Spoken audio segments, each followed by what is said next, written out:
pipes and drums.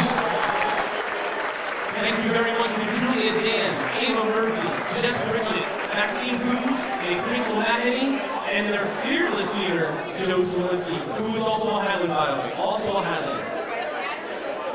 Ladies and gentlemen, boys and girls, children of all ages, welcome to the West Milford Township High School Athletic Hall of Fame Induction Ceremony Class of 2022. Thank you, thank you. Some of you caught it, that's good. My name is Arthur Jakes, and I am the current head coach of the West Milford track and field team. I've been given the honor of being your master of ceremonies for this evening. And now at this time, could please everybody rise for the singing of our national anthem. The national anthem will be sung by Caitlin A. Campbell, a current member of our West Milford High School chorus.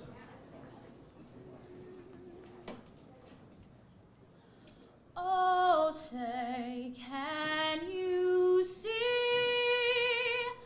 by the dawn's early light what so proudly we hailed at the twilight's last gleaming, whose broad stripes and bright stars through the perilous fight o'er the ramparts we watched were so gallantly streaming, and the rocket's red glare, the bombs bursting in air, gave proof through the night that our flag was still there. Oh, say does that star-spangled banner yet wave o'er the land of the free and the home of the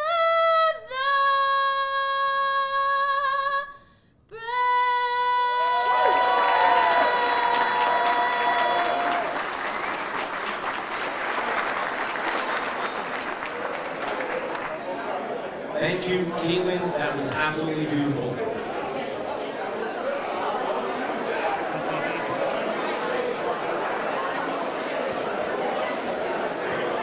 Ladies and gentlemen, once again, my name is Arthur Jakes. I'm a current 7th grade science teacher in West Milford, and I'm also the head track and field coach. And once again, I will state that I am honored to be here with you as your MC tonight. It is quite an overwhelming feeling to stand in front of this room and look at all the people that are either being honored tonight or have been honored in the past. We all come from different backgrounds. We all come from different upbringings. We all have different nationalities. We all have different goals, aspirations. We've all taken different paths. However, please realize that there is one thing that we all have in common, and that's we are all Highlanders. Although we are separated by distance, that one fact bonds us all together. Now, I do have a small problem. I don't think that I'm Highlander enough right now. I don't think I'm a Highlander. So give me 1 second. Stay right there. Hold on.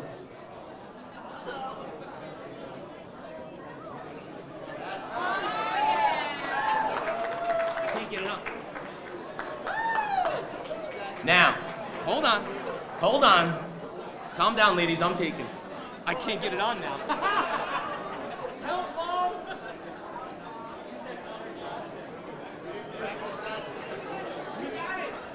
We got it!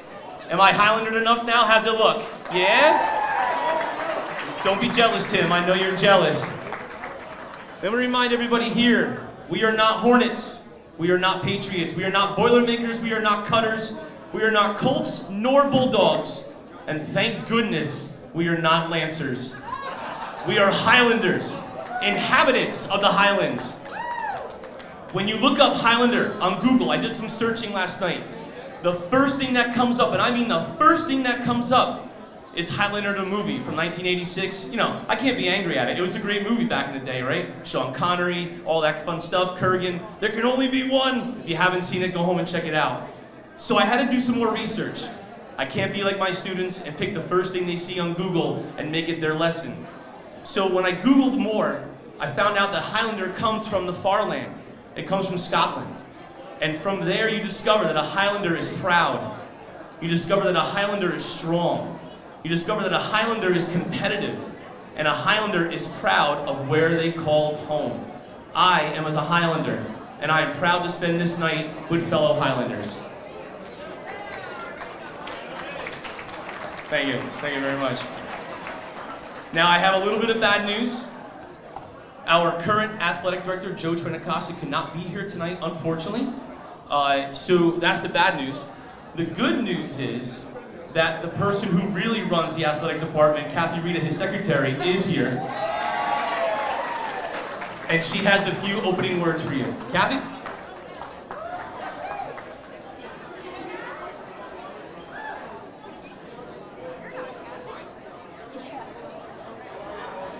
Okay, so I don't normally do public speaking, so this is Joe's speech, so we'll try and make it right. Good evening, everyone, and welcome to the induction ceremony of the West Milford High School Athletic Hall of Fame, Class 2022. Let's give a nice Highlander round of applause for the bagpipers.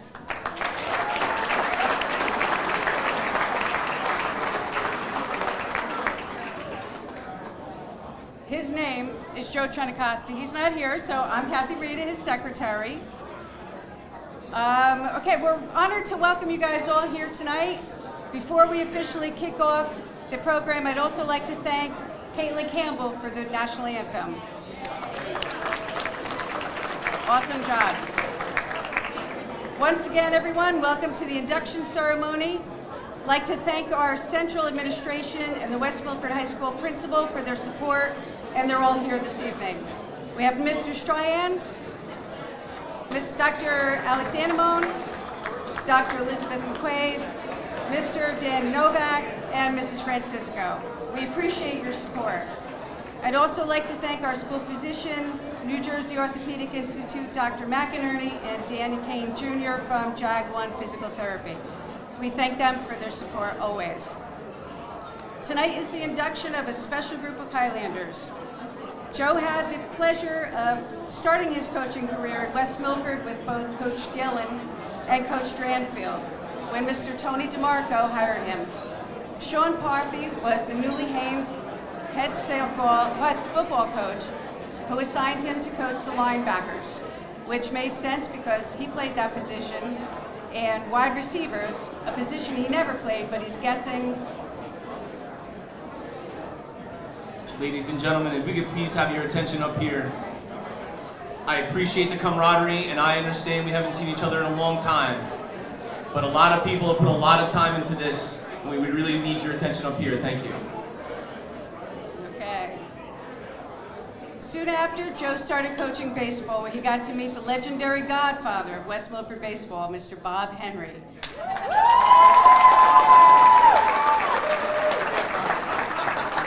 They worked together for many years. At that time, Larry Harding, who is also here, was the athletic director, and Pete Anzalone was the head coach.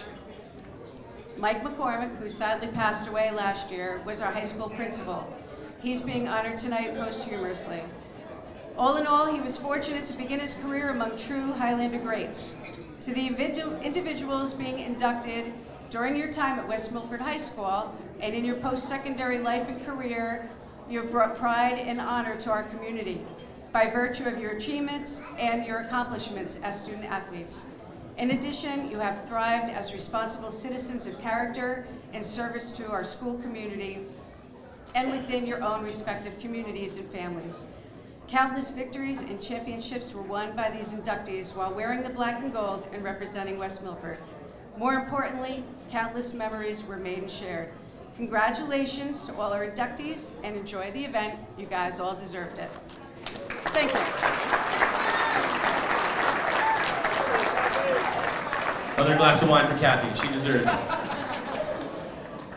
Next up is going to be a man who's been helping bring about a new age of the Highlander Nation, our current Superintendent of Schools, Dr. Alex Anamone.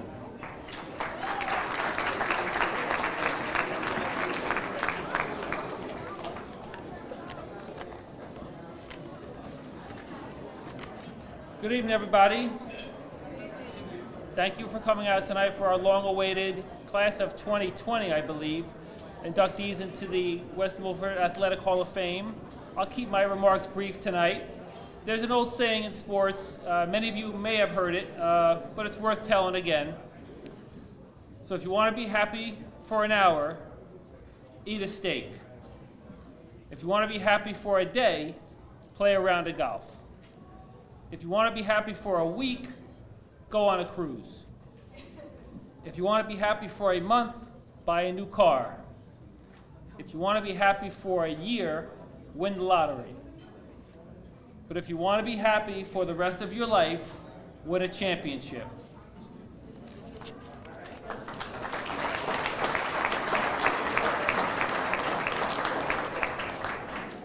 Ken Doherty, champion decathlete, author, and longtime director of the Penn Relays, once said, "The 5 S's of sports training are stamina, speed, strength, skill, and spirit, but the greatest of these is spirit."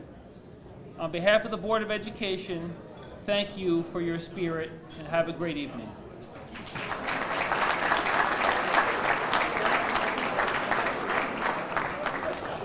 And our next opening remark is going to be a man who most would consider the driving force behind the West Milford Athletic Hall of Fame. His time given to West Milford as a teacher, as a coach, as an athletic director, and now chair of the West Milford Athletic Hall of Fame is second to none. Please welcome Tim Gillen.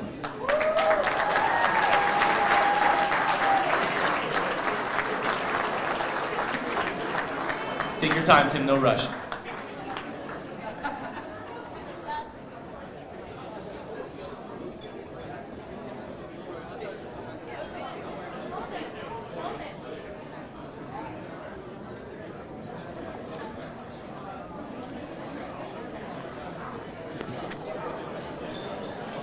Welcome to the induction banquet of the West Milford High School Athletic Hall of Fame.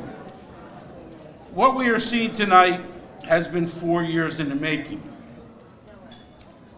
Following 2 postponements due to COVID, we are finally here.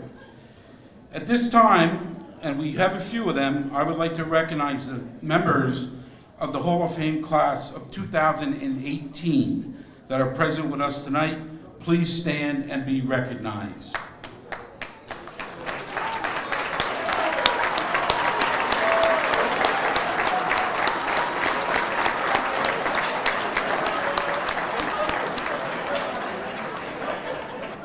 A little bit about our Hall of Fame. It makes us unique from most other Halls of Fame.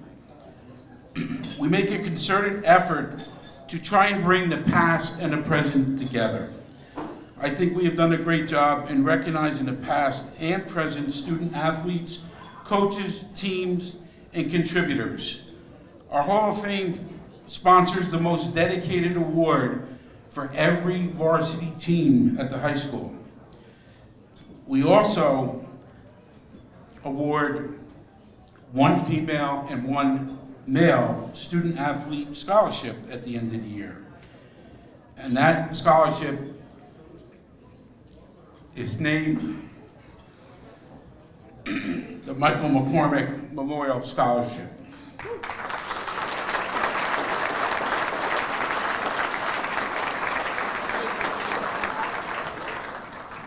I want to thank the McCormick family for their most generous support of this program. By accomplishing our goals, we hope to bring tradition at West Milford High School to a new level. Tradition is a very strong presence. All great institutions have tradition. I personally feel great tradition breeds success. I have a few groups to thank. First, thank you to the Brownstone for being such a gracious host for us tonight.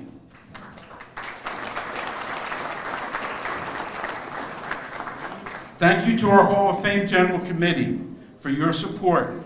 This is the group that ultimately is responsible for Hall of Fame induction.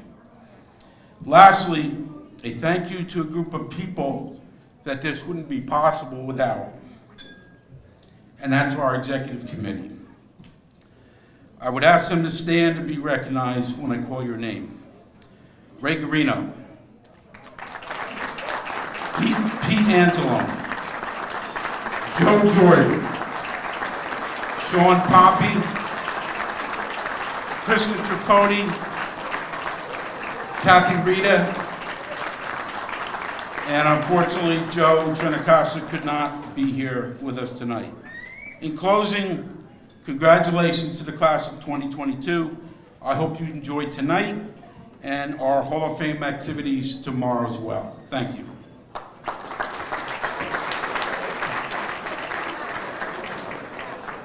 Ladies and gentlemen, we'll take a short break and come back in a few minutes. Ladies and gentlemen, we are sorry for the technical difficulties, but we are ready to move on. I have a quick announcement about the Assembly and Read project. I would like to share the mission of our Hall of Fame. The mission of the Hall of Fame Sports is for education-based athletes, and our Hall of Fame is to connect our past with our present, as Coach Gillen said earlier. In an effort to do so, we invited our inductees to come back to school tomorrow, where they will take a tour of our building and be photographed in front of our TV Science green screen, holding their favorite book, which will eventually create into a Read poster. Our inductees will sign the books, and we will create a Hall of Fame display with those posters and books in our town and school libraries. More on that in a little bit. The next part of our program is going to be our teams and coaches. And we're going to start with our 1994 track and field team. Yeah!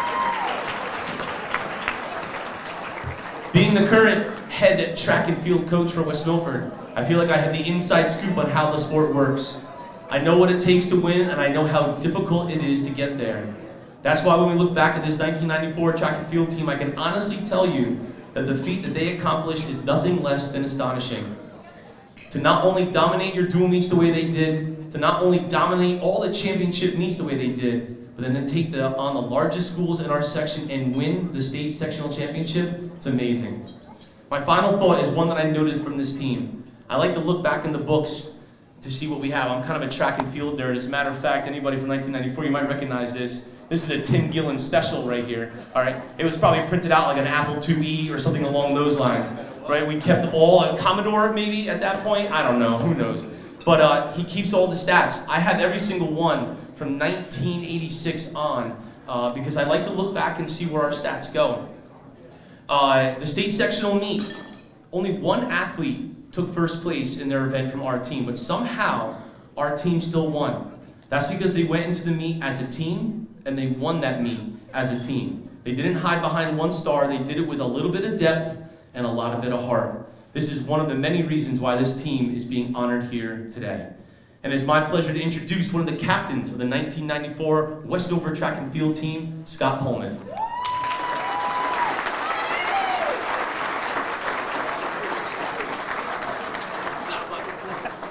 Thanks, Art.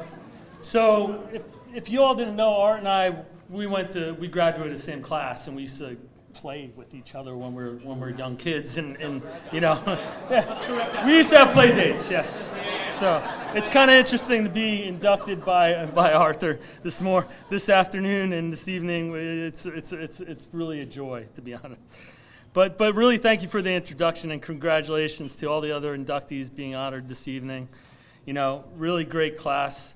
On behalf of the 1994 boys track team, I would like to thank the West Milford High School Athletic Hall of Fame Committee for this great honor.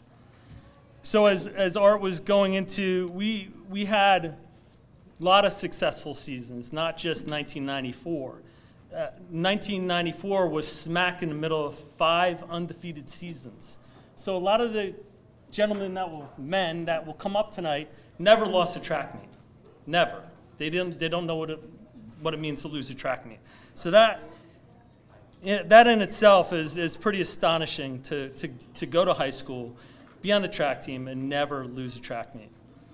But in 1994, specifically, we were 8-0 in dual meets. Our total points, I'll indulge a little bit more on what Art said. Our total points for each meet was 131 points. So the average, but that year, our average margin of victory was 72 3/4 points, which nobody really came close to us. The closest team came within 27 points.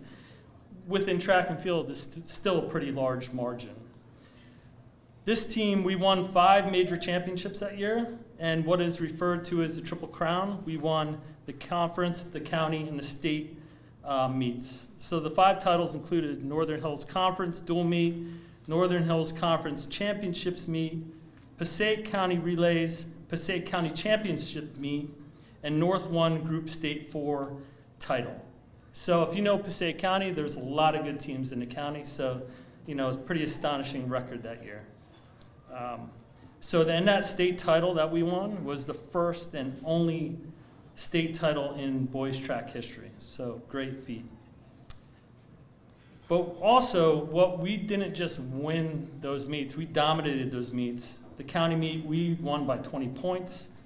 And the conference meet, we won by 30 points. So that's over 60%, of the points, total points that could be won during that meet, or total people that actually receive points in that meet. So really a true team performance. That year also, we set 5 new school records, and a few of those records were broken multiple times during the year. So that great team effort there, because you can only really participate in 4 events if you're a single person.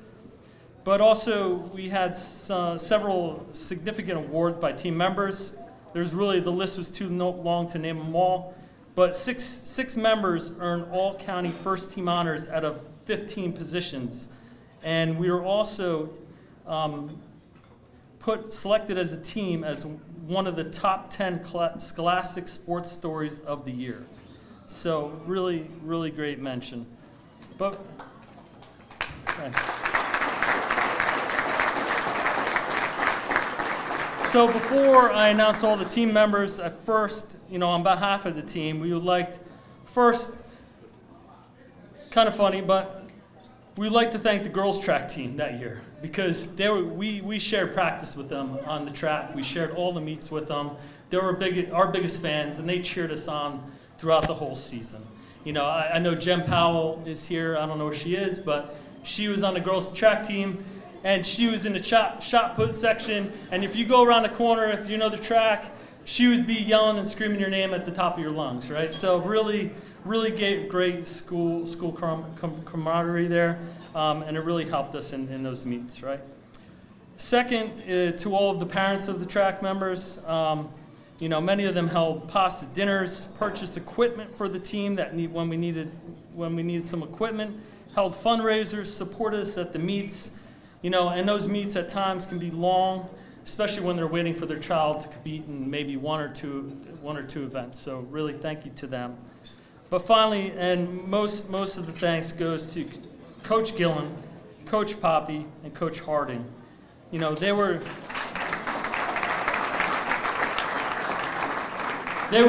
great mentors who taught us teamwork, dedication, and hard work. Many life skills that each one of us took away from the track, and still to this day. They not only made us better athletes, pushing us to the limits, both physically and mentally, but they also made us better people as a whole. So honestly, we couldn't have such a successful year or program, for that matter, without such a tremendous coaching staff as those 3 individuals. So thank you to them. So without further ado, I would like to call up Coach Gillen to help hand out the awards, if he's around.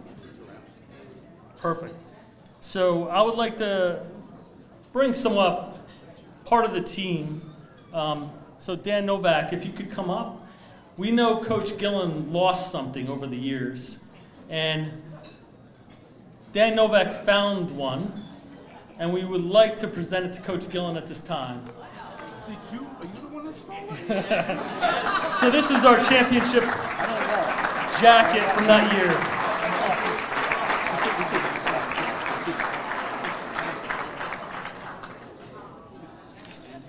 No. So the first 1994 boys track team member I'd like to call up would be Dan Novak.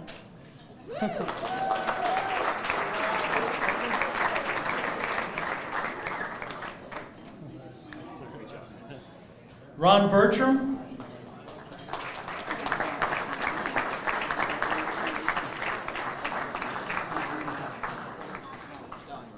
Brian Monahan.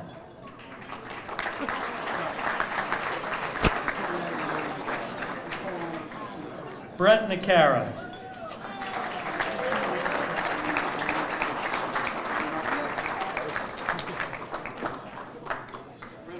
Shannon Somerville,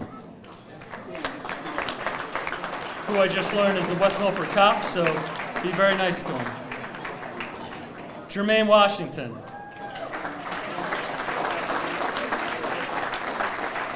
Tony Cifarelli.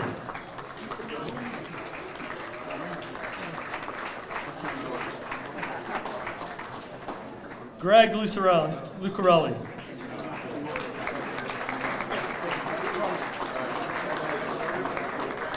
Matt DeFranco.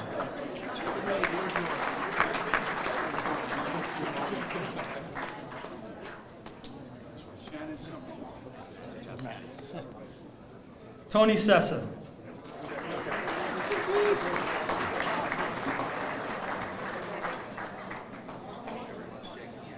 Hans-Peter Niederstrasser. You said it right, too. I know Hans's full name, by the way. And finally, I didn't see Paul Larson. Is he here tonight? That would be a no, unfortunately. And then finally, Coach Larry Harding.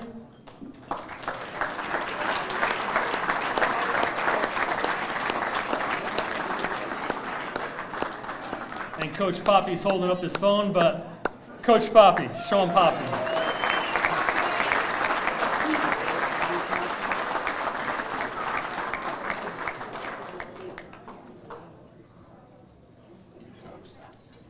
So the 1994 boys track team.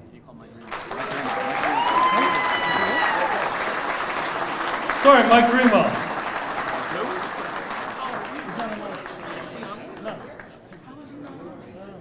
Sorry, Mike. Oh, Mike Remy. Sorry. Oh, you said Mike Remo?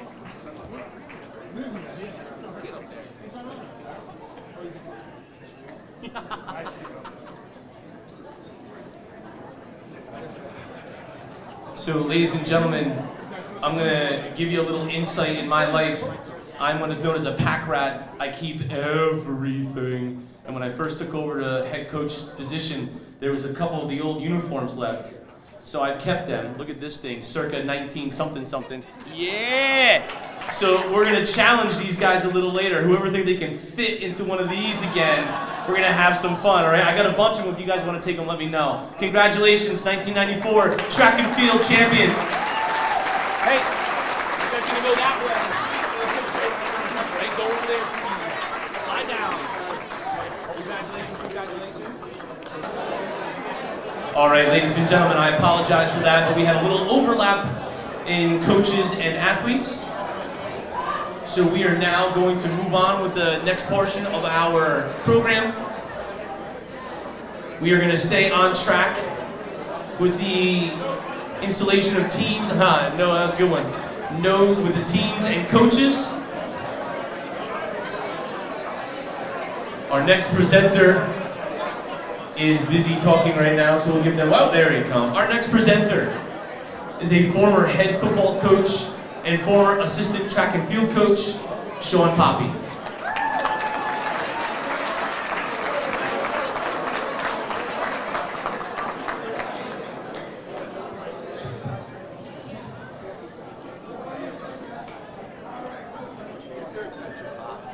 All right, good evening. Good evening. There we go. All right.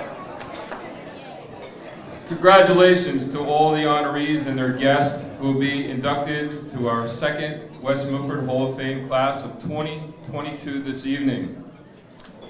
A special welcome to the honoree that I'm inducting tonight, to Tim's family, friends, and all his former players who you just met a few moments ago. Got a lot of great memories with those gentlemen. Tim once wrote about his 1994 track team captain saying, and I'll quote Tim, "One of the most important ingredients for a successful team is its leadership. The accomplishments of our team speaks for the leadership that was provided by our captains." Tim's words were very true and spot on back in 1994 and as well as today. However, the same can be said about a head coach, coordinator, supervisor, or athletic director and their leadership, no matter what year it is. Though Tim would never admit it, he himself was the most important key ingredient for all his successes. The career that Tim was involved in from 1982 to 2013, when he retired from West Milford Schools, those successes still continue to this day. Tim has always given his best to whatever his involvements were in athletics. He has served as Vice President of the Northern Hills Conference, Executive Board of the Tri-County Conference, Passaic County Coaches Association Executive Committee from 1982 to the present, and was a past president, and he was the Passaic County Athletic Director of the Year in 2008. He was a physical education teacher at West Milford from 1982 to 2001, and Director of Athletics from that point on until 2013. Coached football, wrestling, and track at West Milford, and is the West Milford, as you heard before, Hall of Fame chairperson and one of the original people that began our program. This list can go on, but this isn't a retirement function. This is about being inducted into our Hall of Fame as a coach. Many of the coaches here tonight have had the privilege of working alongside Tim, either on the football field, wrestling mat, or on the track. My best coaching experiences with Tim were countless hours at practices, games, scouting, and going to clinics in a variety of sports. Additionally, spending the time at my kitchen table with Tim, breaking down the results of our next track opponent before the meet was even run. Tim may have been the only track coach in history that would send Larry and I out to scout to bring back times and distances to help determine the results of a meet. Some teams, we would have 3 or 4 scouts on them. The end results always had to be come up with how we could arrive to 66 points at the end of the meet. In 1994, the track team averaged 100.5 points a dual meet. And Tim applied all his scouting to our conference, county, and state championship meets. And you already know the results Scott mentioned, the Triple Crown. Some of Tim's track and coaching highlights include career record of 79 wins, 12 losses, 2 ties. I think he pins the ties on Larry and I. 7 conference championships, 2 Passaic County championships, 1 North 1 Group 4 state championship, 4-time Northern Hills Conference Coach of the Year, 2-time Passaic County Coach of the Year, Passaic County Coaches Association Honor Award, Victory Award, and Life Member, New Jersey Scholastic Coaches Association Hall of Fame, the Director of Athletics of New Jersey Hall of Fame, a huge Notre Dame fan. I'm only saying that because they beat YU this week. And a New York Jet fan, and I also include that because they're 4-1 so far, so, all right. Tonight, though, has been humbling for me to stand here and present Tim. Tonight has been humbling for me to stand here and present Tim. He's not only been a colleague, true friend, but I consider him a member of my family, and others here tonight I know have echoed that feeling. But who Tim truly is goes beyond all his professional and coaching accomplishments and personality. He is a gentleman. The word gentleman is rarely used today. As a reminder, some synonyms for gentleman are a polished man, man of his word, refined man, and a man of honor. Tim is truly all those and much, much more. Tim concluded his comments to his captains in 1994, and I will paraphrase the end of his comments. Quote, "If the future can match the leadership set forth, then our West Milford track program is in fine hands for a long, long time." I will finish with, if the future of all athletics are fortunate to have people like Tim involved, then the future of athletics are in fine hands for a long, long time. It is my honor and privilege to present to you tonight, please welcome a friend to many, coach, gentleman, and one of the newest members of the West Milford Hall of Fame, Mr. Tim Gillen.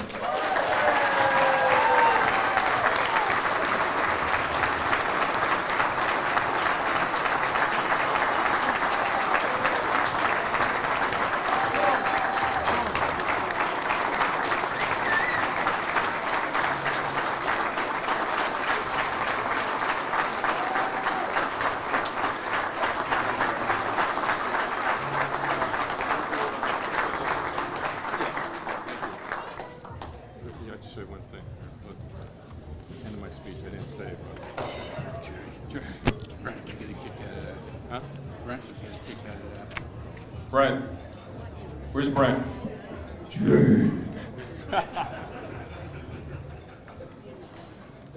Wow. Thank you, Sean. And thank you, Scott, for the great job you did representing our team. Individual honors are the result of not one person, but a group effort.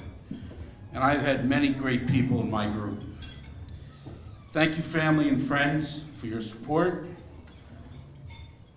Thank you to Tony DeMarco, who was the AD during my 10 years as head track coach.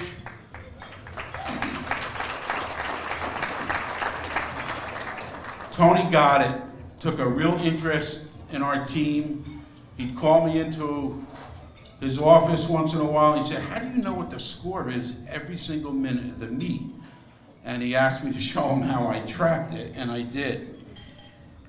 He took a real interest in it. And those of you that have visited West Milford's athletic complex recently, we didn't have that. We didn't even have a cinder track. We had a dirt track. And we called it an all-weather track because we ran on it in all weather. But it made us tougher. I also want to thank Larry and Sean. I couldn't ask for two better people to guide our team through the years. We worked together very well. See, Larry and Sean were the nutty ones, and I was always the calming force. Track athletes. What a privilege to have coached so many great hardworking and skilled athletes. In the case of our track program, and Scott mentioned it, the '94 team, I truly believe, was one of the best teams in any sport ever at West Milford High School. But we had many tremendous teams, and he mentioned 5 years in a row we didn't lose a meet, and he is correct that there were members on that team that never lost a meet. And I constantly reminded them not to take it for granted, that we don't just win by getting off the bus and showing up. So they always heeded that advice. But we were able to get our track athletes to buy into the program that we were selling. And it was a build. The previous coach before me was John Ironhofer. I worked on his staff for a few years. We had some really good teams. But when John decided to give it up, the cupboard was a little bit empty. And my first year, I actually questioned if we'd ever win a meet. And we did, we won 2. The next year we won 4, and after that, it was all rolling ahead. But the results were extraordinary. 5 years in a row unbeaten in dual meets, 94 team average margin of victory was 72 points. And that wasn't running the score up either. We scored a lot of different players. So it was a remarkable run, and I really enjoyed it. A few comments about my time as an AD. Winning and losing is different, coach versus athletic director. When I coached, nobody wanted to win more or hated losing like I did. I hated it. Not good. Fortunately, we didn't lose too much. But when you look at it as an athletic director, you evaluate success by more ways than just winning. And I was so very fortunate that coaches that coached while I was an athletic director, that the experience they provided the kids, the caring about the athletes. And I got to tell you, I have seen over the years coaches from other schools, and some of the things that I have witnessed over the years, I never saw our coaches do those things, fortunately. And that doesn't mean about coaching a kid hard. I'm old school. You need to coach them hard, because sport and life lessons are often hard. And I think they learn a lot from the life lessons they get. We were very fortunate to have the coaches we had and still have at West Milford. And lastly, I was so lucky as athletic director to have two assistants that were unbelievable. I started off with Gloria Hargraves. Like many athletic directors before me, she guided them along. Two of them are present tonight, Tony DeMarco and Larry Harding, before me. Gloria knew the ins and outs of that office, unbelievable. And then when Gloria decided to retire, hopefully not because of me, I probably made the best hire of any person I've ever hired. And that's Kathy Rita. I didn't really know Kathy before she came to work in the athletic office. I knew she worked in the nurse's office, and she says I rescued her from there. But I saw very early on Kathy's ability to multitask and do unbelievable work under very often difficult circumstances. I hope I empowered her to do the job the way she saw fit. Excuse me. I truly believe that we were the best team in that school, bar none. So thank you, Kathy.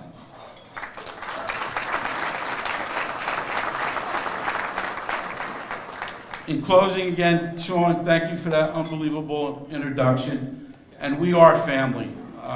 All the guys that work together, whether you coach in the same sport with them or not, we are family. And I'm honored to be associated with you. And I also want to congratulate all our other honorees. I am so proud of this Hall of Fame and the work that's gone into it. And again, thank you all for coming tonight.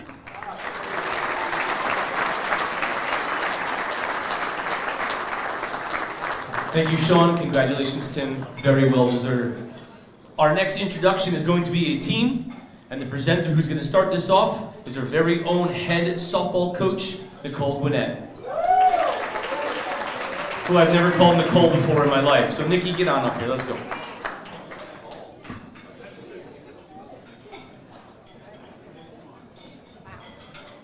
Thank you. Good evening. I'm a little nervous, but just want to say that I don't have any things that Artie has. I'm not going to be all brilliant and bright, so I'm sorry. Drans, I have those stats, but they're chiseled in stone somewhere, so I'll get them to you next week. Also, I don't have any uniforms either. They're being used as tarps right now in the softball field. Sorry about that. Love you. Anyway. Good evening. I want to thank the Hall of Fame committee for a great night and congratulate all the honorees this year. When I was asked to say a few words tonight about the 2002 softball team, I felt very nervous. After thinking about the team, I can remember many fond memories with them. As a student athlete growing up in Passaic County, I was very envious of West Milford softball.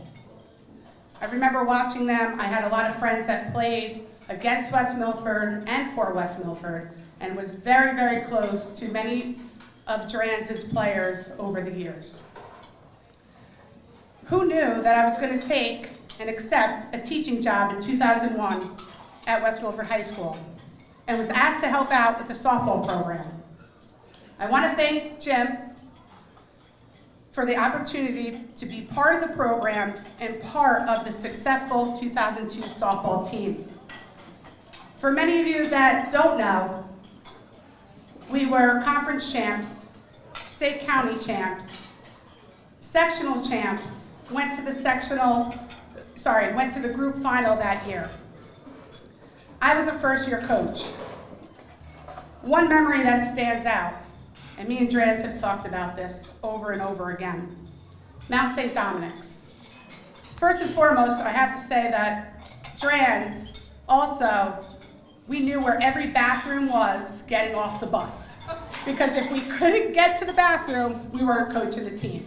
So Drans, shout out to you for that. So let's get back to the Mount St. Dominic's game. I don't know if all the girls remember this game. Again, like I said, I was new. I was with Drans for 1 year. It was a tie game. It was 3-3, top of the 7th. Here comes the stressful part. I turned to Drans, and I was like, this is going to be tough. So bottom of the 7th, Mount St. Dominic's gets runners on 2nd and 3rd, no outs. We try and walk the batter. Batter swings. She hits us outside pitch out of the strike zone to right field. Don't worry, Gemma has it in right field. She catches the ball. The runner on 3rd tries to tag up. Gemma throws a laser beam home. That runner does not advance. Let me go. I have it like 24 font, so it's really not that long, I promise. As a rookie coach, I turn to Drans and say, what are we going to do now? He goes, don't worry, we're going to get the win. We walk the next batter, ground ball to Katie Tominski at shortstop.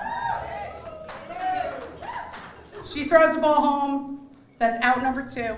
Bases are still loaded. Don't worry, we have Michelle Bark with that backhanded changeup.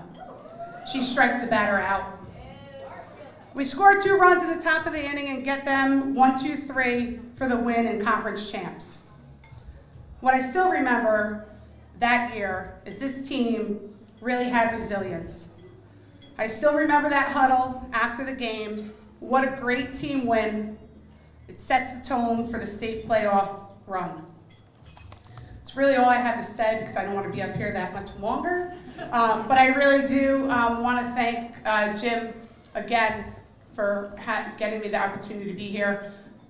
For you, I am the head coach of the softball team, the present head coach of the softball team. Artie Jakes is the current track coach. Way to go, Artie. At this time, I'd like to call up Tony DeMarco to say a few words.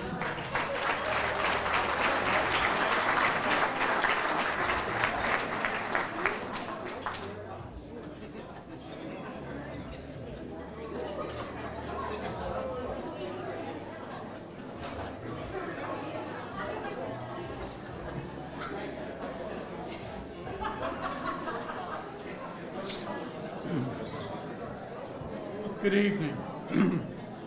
For those of you who don't know me, my name is Tony DeMarco.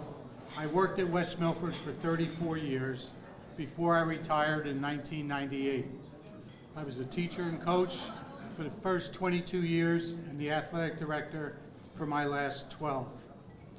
I would like to thank Coach Dransfield for reaching out early in my retirement, asking me to come back to West Milford as an assistant softball coach. I had 5 very enjoyable years working with Coach Dransfield and our student athletes. I would like to congratulate our 2002 softball team for their outstanding season. They finished with a record of 26-6. Their hard work and dedication was second to none. As a team, they worked hard to achieve this prestigious award they're receiving tonight, and they should be very proud of their accomplishment. I would also like to take this opportunity to congratulate all the other inductees that are being inducted tonight in the Hall of Fame.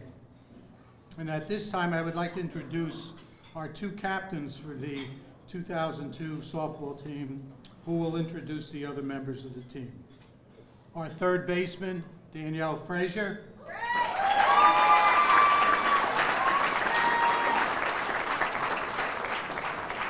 And our second baseman, Holly Van Dyke Stanley. All yours.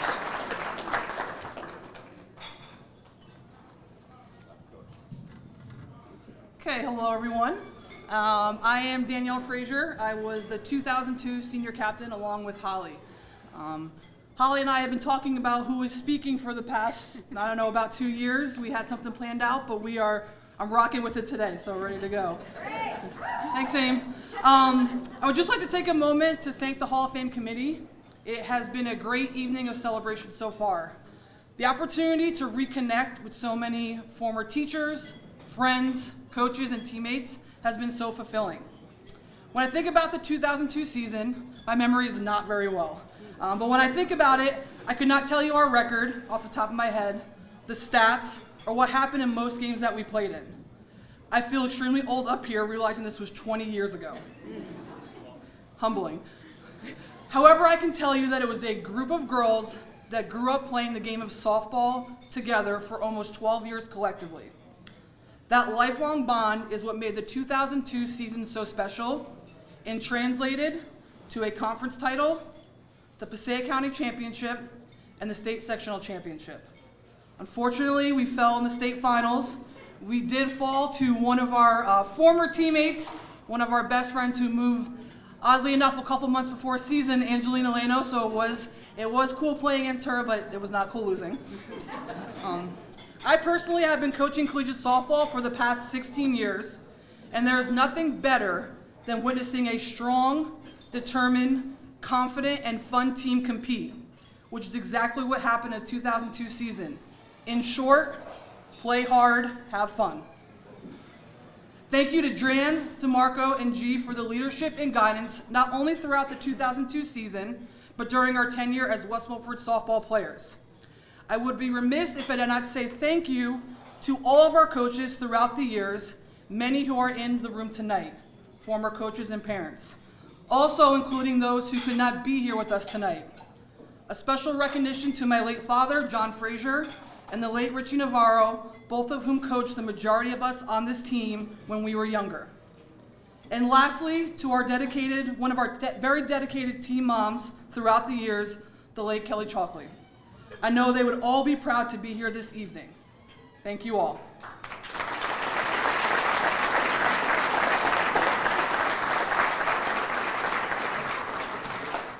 I believe it is time to announce everyone up.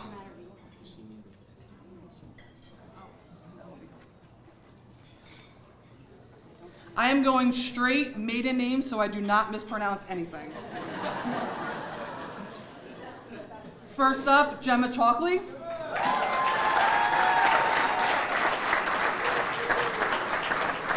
Next up, and she wanted me to throw a disclaimer, her jumpsuit ripped in the bathroom. She missed the walk-in.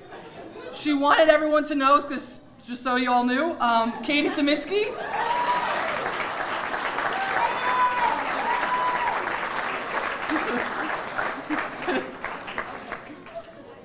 Michelle Bark.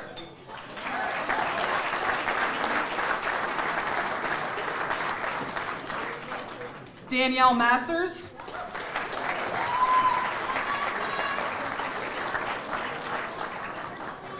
Heather Van Dyke.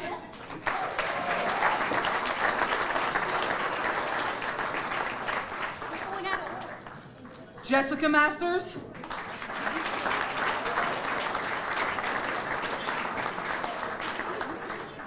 Amy Rendine.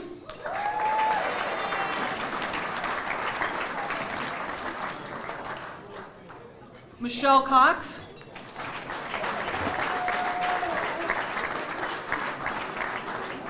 Jackie Bukowski.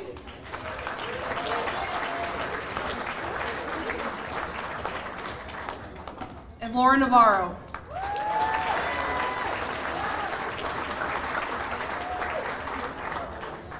Members that could not be here, Dana Porton, Nicole Portamastro, Ashley Quigley, Megan Colligan, Tasha Lee Ryerson, and Colleen Gecky. And lastly, our coaches, Jim Dransfield, Tony DeMarco, and Nikki Gwinnett. Thank you all.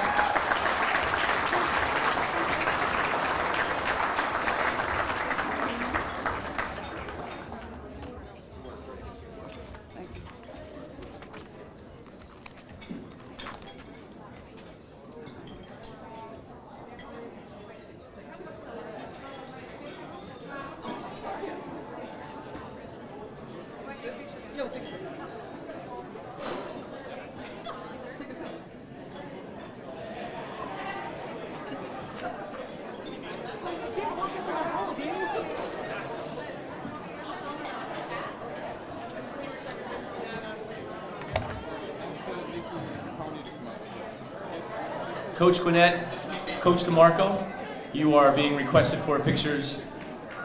My right.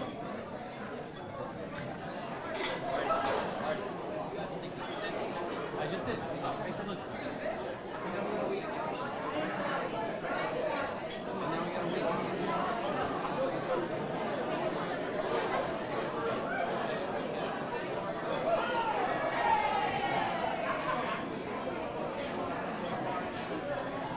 Ladies and gentlemen, please don't go far. We have our next inductee in a few moments, but he's taking pictures over with the 2002 softball team.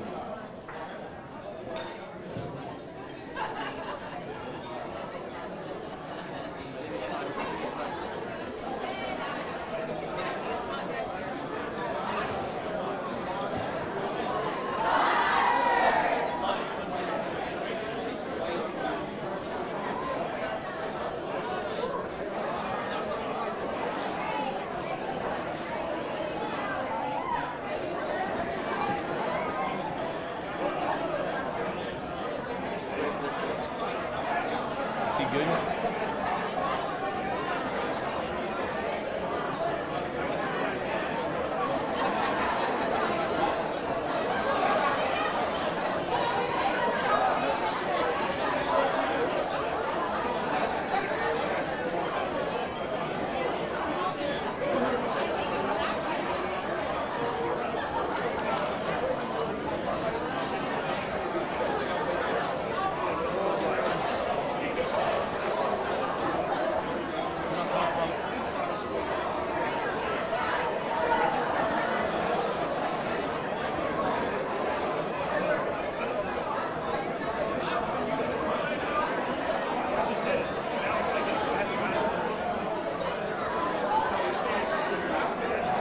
Once again, a huge congratulations to the 2002 softball team on their wonderful season.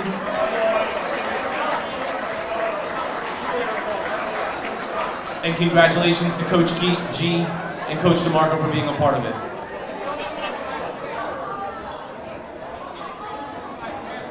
But I would like to bring up our next presenter. We do need to get going here, so I apologize. The West Milford Athletic Hall of Fame tries to keep the hoodlums out of here as much as possible, but somehow this guy snuck in. He is a former West Milford Board of E trustee, and he's also the past president of the NJSIAA. Please put your hands together for Greg Bailey.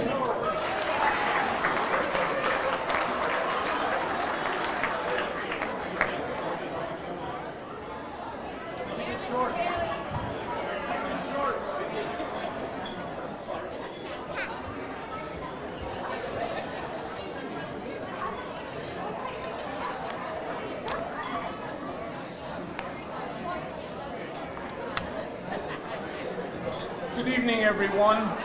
If I could have your attention, please. My name is Greg Bailey, and I'm honored to be here tonight and participate in this event, the 2022 West Milford High School Athletic Hall of Fame induction ceremony. I got bad news for you.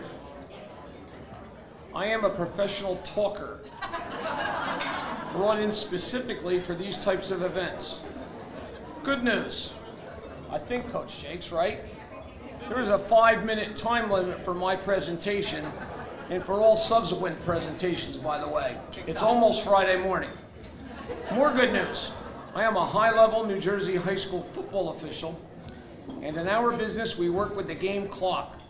So I would request that somebody time me, and at the 4-minute mark, give me the 4-minute warning by raising your right hand and putting your fingers up in this manner. Thank you.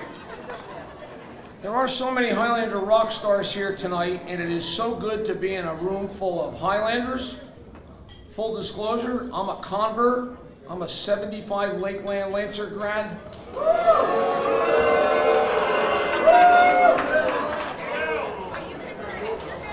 But I'm all West Milford all the time now. It's so good to be here.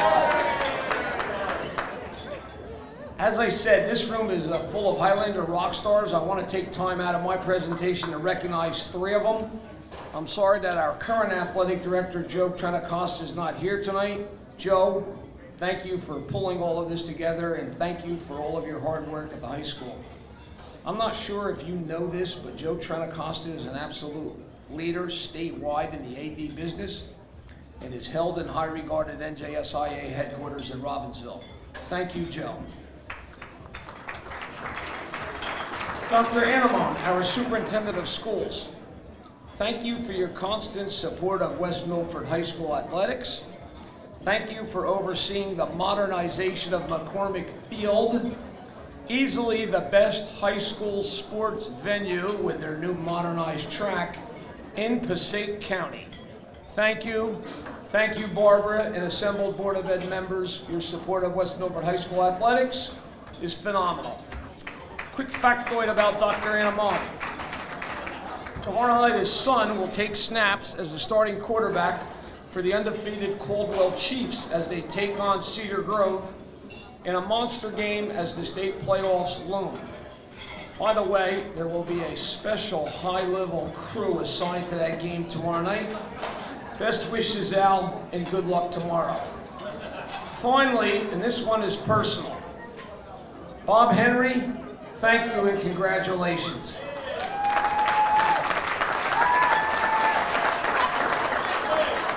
Thank you for working with my 4 children and I would think thousands of other West Milford student athletes over the past 40+ years. You have worn every shoe, officiating countless sub-varsity events, developing young Highlander baseball players. Legend has it, you even taught Mope how to throw properly. And running the snack stand at Gillen, you are a West Milford glue guy. Thank you, Bob, and God bless you. And I'd also like to take time to congratulate all the honorees here. We are West Milford. My real task tonight here is easy and overwhelming at the same time. Overwhelming because to properly lay out the accomplishments of this person would take way more than the time I have this evening. As we celebrate 50 years of Title IX in 2022, please listen and process what took place with the West Milford Lady Highlander softball program between 1989 and 2012 under this man. I'm going to read it. 4 trips to the NJSIAA Group 4 state finals. 7 NJSIAA sectional championships. Let me go off track for a second. Put that in perspective. We have a basketball coach in attendance here who made some trips to the sectional finals himself. A great basketball coach. But he really understands how hard it is to win these sectional championships. The softball team under this man's tutelage won 7 of them. 9 Passaic County Tournament championships, 17 Northern Hills Conference championships, 1 Tri-County Conference championship, 1 Big North championship, 548 career wins between 1989 and 2012. 17 times ended up in the Star Ledger Final statewide softball top 20. 22 out of 23 years, the Lady Highlanders showed up and won 20 games. That is amazing.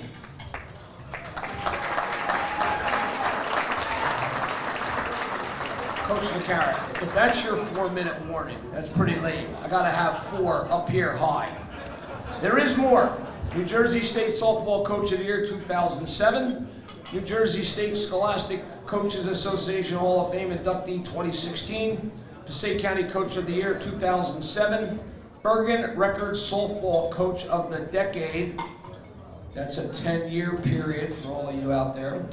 2000 through 2010.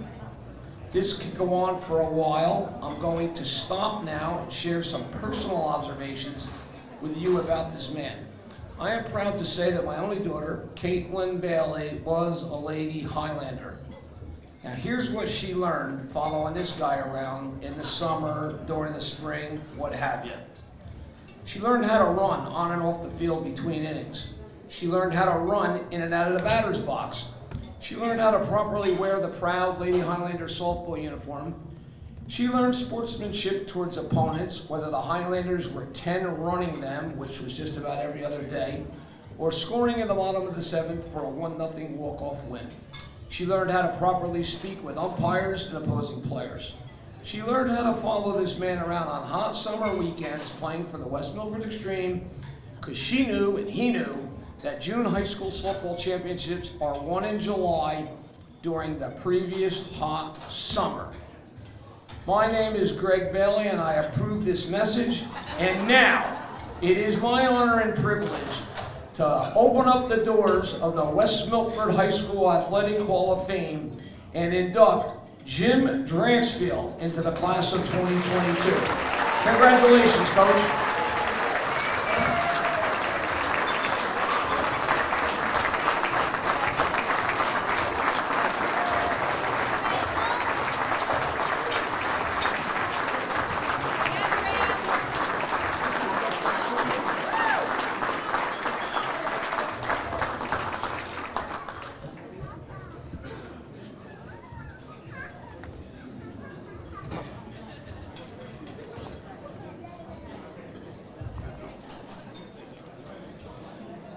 20 years ago I had long hair and 20 pounds lighter and I didn't need these glasses, but that's okay.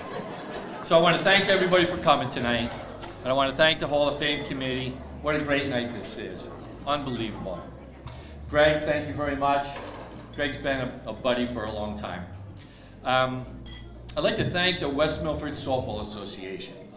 There are a lot of people for a lot of years that work really hard, you know, all summer long, all winter, and the West Milford softball program has benefited from that tremendously. So, to all the fathers, all the mothers, I just want to say thank you.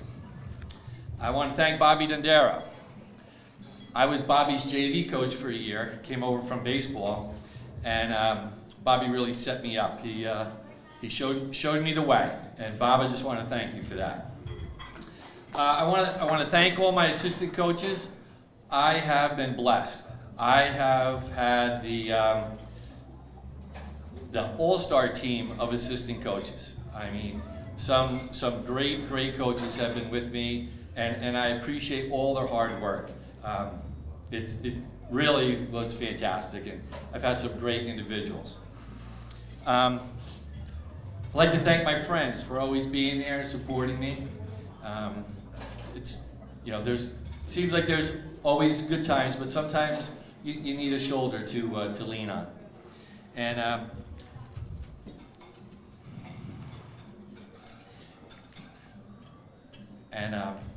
knowing that Doreen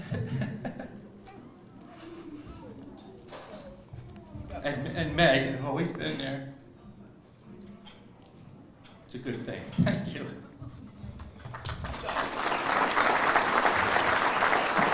So I said I wasn't going to do this, so here I go. So I talked to Doreen the other day, and I said, how do I put 23 great years into a couple minutes? And she said, I don't know, but make sure you're really short. So I came up with three things that I remember. One, to me, was the journey. Like Greg said, we always started every year in the summer before. Traveling around New Jersey, New York in 90-degree heat, playing 5 or 6 games during the tournament, double headers during the week, putting the work in. going above and beyond pretty much what everybody else does, always working to get better. And then March 8th came, and first practice of the year, always March 8th, and there was always snow on the ground. West Milford, the snow capital of New Jersey, right? So, and all the teams went through it. But, softball, it's a little different. We're not going outside to run on the roads or anything. We had the late gym times, moving all the equipment back and forth from the locker room and back, pulling the batting cages up with these little tiny ropes, It was unbelievable. But that first practice was always my favorite. It had a special feeling and an excitement of starting a new year, building off the season before. And one thing about West Milford softball, that first practice, everybody came with their game face on. Everybody was working for their spot, and they started the first day. And looking back, that was all part of the fun. Those March scrimmages, I remember those. Those were rough.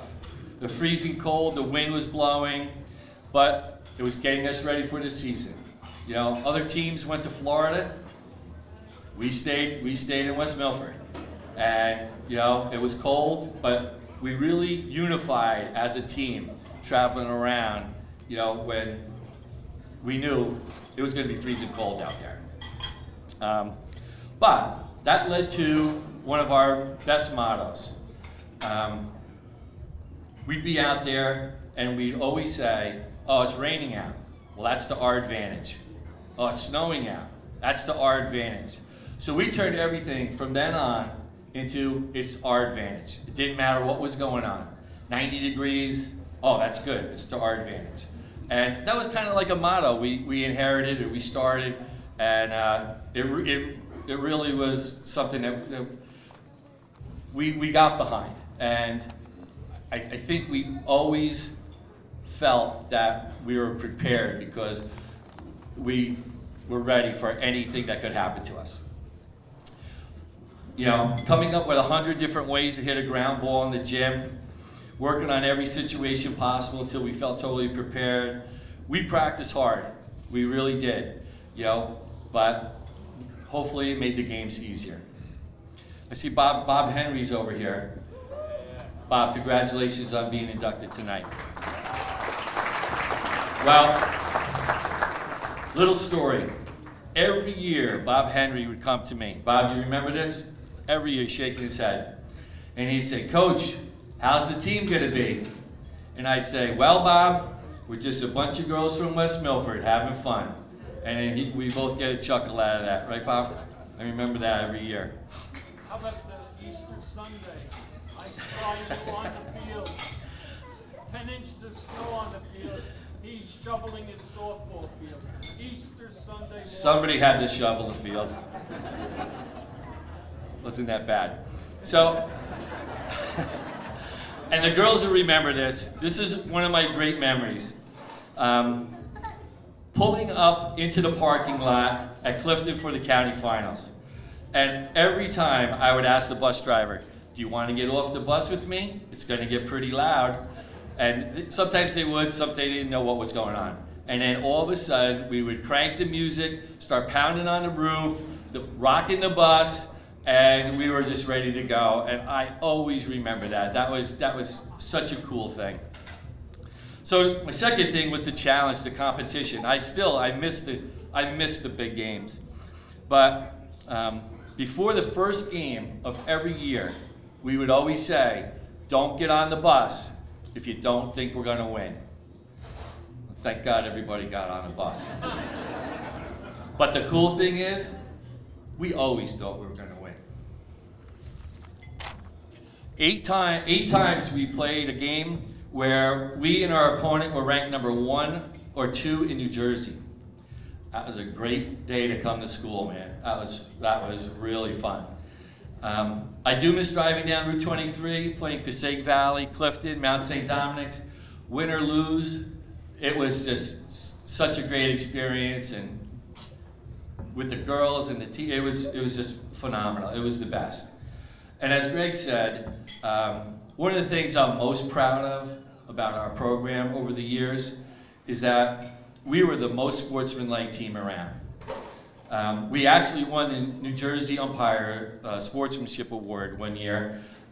We never embarrassed the team, and I can't tell you how many coaches appreciated the fact that we were so good and we kept the game under control. Sometimes people didn't understand why we were doing it, but you know what? That was the right thing to do. Then the last thing is the players. That's the best part. 23 years, there have been so many good players. But after so much time has gone by, it's nice to know that they've turned into outstanding young ladies. I'm proud to be their coach.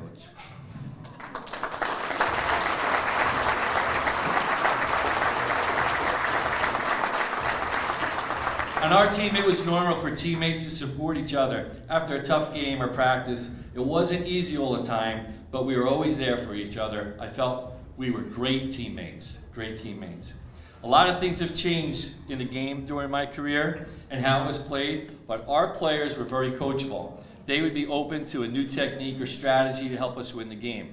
Like when I started, there was no slap hitting and things like that. So, I mean, we really evolved to do anything we needed to do to try to win.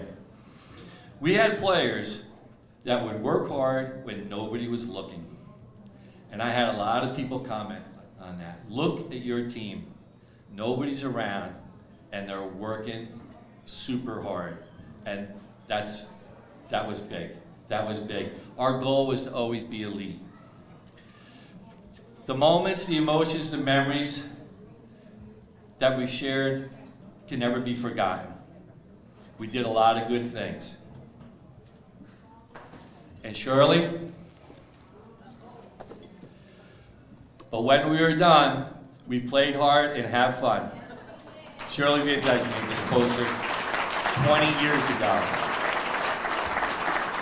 Thank you again.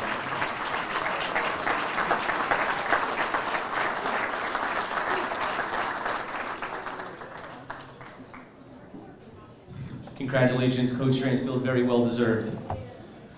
Quick follow-up to my announcement before. We're talking about the Reed posters. Just a quick note again for the Hall of Fame. After the book signing and photos, inductees will engage in a tour of the campus ending at Macapin Middle School tomorrow for a reception catered by the Brownstone. Right before the Hall of Fame game versus Sparta, the Hall of Fame will walk up to the field and will sit in the end zone area with reserve seating where they can enjoy the game. We invited the McCormick family to join us in the coin flip before the game. At halftime, the voice of the Highlanders, Mr. Jones, will announce all the inductees. So if anybody is bored tomorrow and still in West Milford, please come to our Hall of Fame game tomorrow against Sparta. We're going to start the next part of our program, which is going to be individual athletes. Unfortunately, our first athlete could not make it here tonight. Kirsten Paterson NJ, not able to join us, so it'll be my honor to run down some of her accomplishments and show why she is being inducted as a single athlete in the West Milford Athletic Hall of Fame. First and foremost, and I'm going to say this with some vigor, Kirsten was a 3-sport athlete, something that West Milford is pushing big time right now, and something that we should be pushing with our students. In basketball, she was a 4-year varsity starter, was part of the 1992-93 county championship team and the 92-93 state sectional championship team. She's a 3-time first team all-conference, a 3-time first team all-county. She was 3-time MVP of the West Milford team. At that time, she set what was the new record of 1,428 points. She was team captain for 2 years, and she won the 1992 New Jersey State Collar Athlete Award. That's all just in basketball. In soccer, she was also a 4-year varsity starter, a 3-time first team all-conference, a 3-time all-county, 2 times first team, 1 time second team. Try saying that 3 times fast. Became the all-time leader scorer with 33 goals. She was also the team MVP in 1992. She also played softball. She was a varsity starter in 1991. In school, she was part of the 1992 girls' state. She was recruited by several Division III schools to play basketball. She played 1 year at the SUNY Stonebrook. She received her Bachelor of Science degree from East Carolina University.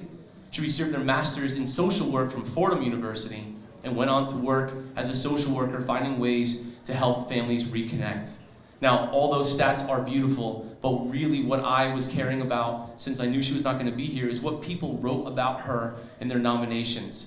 Multi-talented athlete, committed athlete who gave 150%, an exemplary student. She exemplifies West Milford High School and serves as a successful example for current and future students. Kirsten, it is my privilege, and I'm very proud to welcome you to the West Milford Hall of Fame.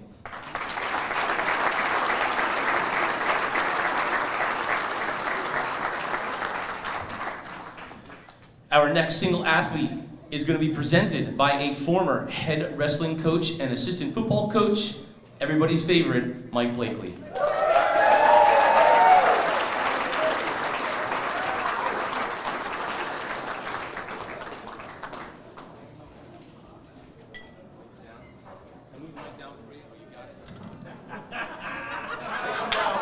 Good evening, and I'd like to thank everybody for showing up tonight, and especially the people being inducted today. A great honor, and I'm very proud of all of you.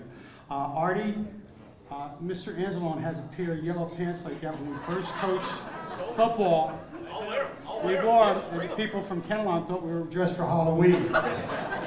It's close, but before I start, I would like to announce two people in the audience who are help out a lot with our organizations at the West Milford with the athletes. Dr. McInerney, he is an orthopedic surgeon, he's a team doctor, he's putting our people back together, and one of my former wrestlers and a former graduate from West Milford, Dan Kane from JAG 1. They do a great service. I know firsthand, last month I couldn't walk, and after about 4 or 5 treatments, I'm back walking again. So I'd like to thank those two organizations for helping us and keeping our athletes healthy. I have the great opportunity to present the next inductee, Rob Ragona.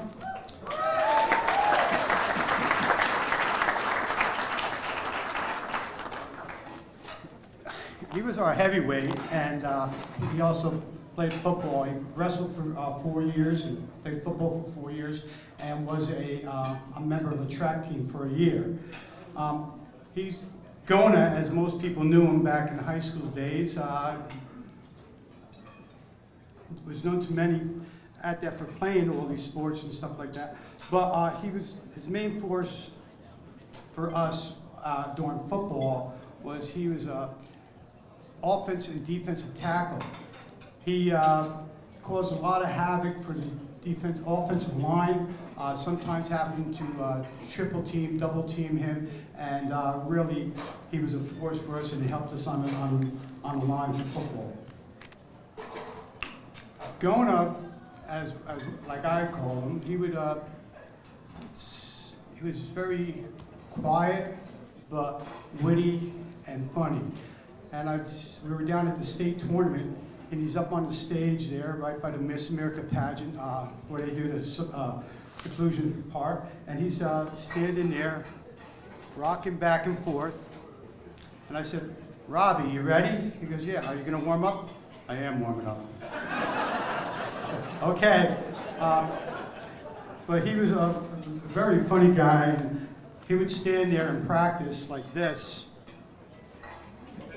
And I knew that was my time. I had to go work out with him. And I was a lot lighter back then. And my other coaches were smaller, and one said, "I don't want any part of that kid." So, and it was a challenge for me, and had a lot of fun, and took a lot of lumps at that time. As a freshman, he took over our heavyweight position, and which was very revered at the high school of West Milford. We were known for our heavyweight division for over the years, and he kept up that tradition. As a freshman, he went 21-7, placing third in the counties that year. He finished his senior year 36-1, placing second in the state, which no other wrestler in West Milford has ever done yet. We're hoping to change that in the next year or two. Think about it, over 300 individuals in his weight class, and he made it to the top 2. Robbie finished his career with 105 wins and 17 losses. He still holds a single season record for most pins in a season, 29. He has the most points for tournament points with 100. He tied the record of 27 matches unscored upon. And I'm not talking about forfeits, I'm talking about regular matches where no one scores a point on. That's something to be really honored to do something like that. He was a 2-time county champ, 3-time district champ, 2-time region champ, 3-time Dover champ, a Patriot Duels tournament champ, a Westfield tournament champ. His name All-State, he was All-Group. He was 2-time All-County Conference record, All-Star Ledger, Herald News, and the Trends. He took away those honors. Robbie not only excelled as an individual, but was a key factor to our team's success. I can remember many matches during his career. The matches would come down to the heavyweight division. The fans would go wild, stomping their feet in the stands and chanting, "Gona, Gona, Gona." And Robbie would come through like he always did. But what made Robbie so special is not only his great athletic ability, but he was a caring and kind-hearted person that he was. His positive disposition and uncanny wit made him a favorite to many. He showed great sportsmanship to all his opponents, whether in victory or defeat. I can remember when we were down at the state tournament in Atlantic City, we're coming down an elevator in a hotel, and the elevator door opens, and this guy gets on, and he goes, "You're the heavyweight from West Milford." He goes, "Son, let me shake your hand." He goes, "You beat one of our guys, and you went over there, you picked him up, and you hugged him, you pat him on the back, give him some words of encouragement." This kid that Robbie beat was supposed to be one of the kids who were going to win the state that year.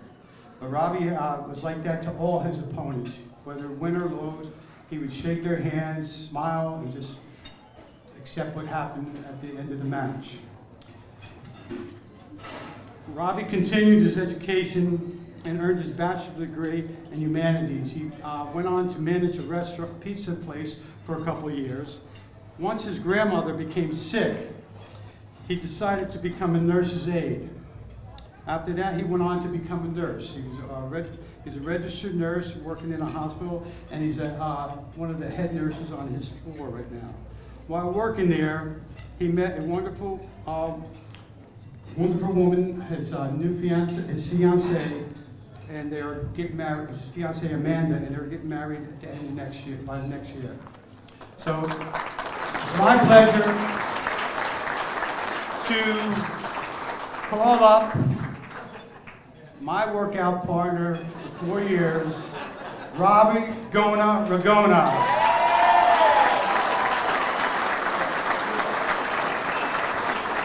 We actually have a move named after him, and people would be amazed. I had a fellow colleague that I wrestled with in college. He was a 2-time All-American, and we're down at the States, and he goes, "Can that guy move?" I said, "Oh yeah, he can move." He goes, "Well, what's he do?" I said, "He's got a great headlock, and he's got a great two-step." A two-step is a very complex move, and it takes a lot of agility and stuff like that. And he goes, "There's no way," and I'm gonna say it, but he goes, "There's no way this kid can hit that move." I said, "Wait and see." And he came up later and goes, "Hey, you were right." But Robbie was a great addition to our team. He helped our team win 3 county champions, 3 conference champions, a sectional champion, 3 individual holiday tournaments, It's a great accomplishment, and he was a big part of our program, and we still have moves named after him, and we still holding up that tradition and having some great heavyweights. Thank you, Robbie.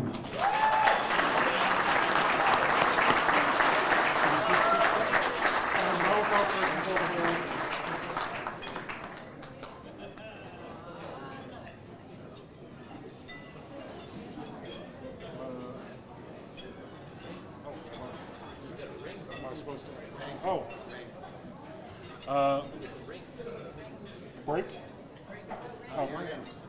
Oh, I'm going. Okay, I'm going. Real quick, don't worry, I'm going to keep this blessedly short. And that's not just because I didn't know I have to speak publicly tonight, but it is mostly because I didn't know I had to speak publicly tonight. And I feel like that's a very important distinction. Like I said, okay, short. No, I know. Oh. Like I said, keep this short. I just want to thank my family sitting over there for all the love and support that they offer me. I want to thank my fiance who's sitting at the other table. Also, love and they keep us separate but equal. It's fine. I love you. And most of all, I'd just like to thank Mike Blakely. Without you, none of this would have been possible. I would not be the man I am today without your guidance. So thank you so much.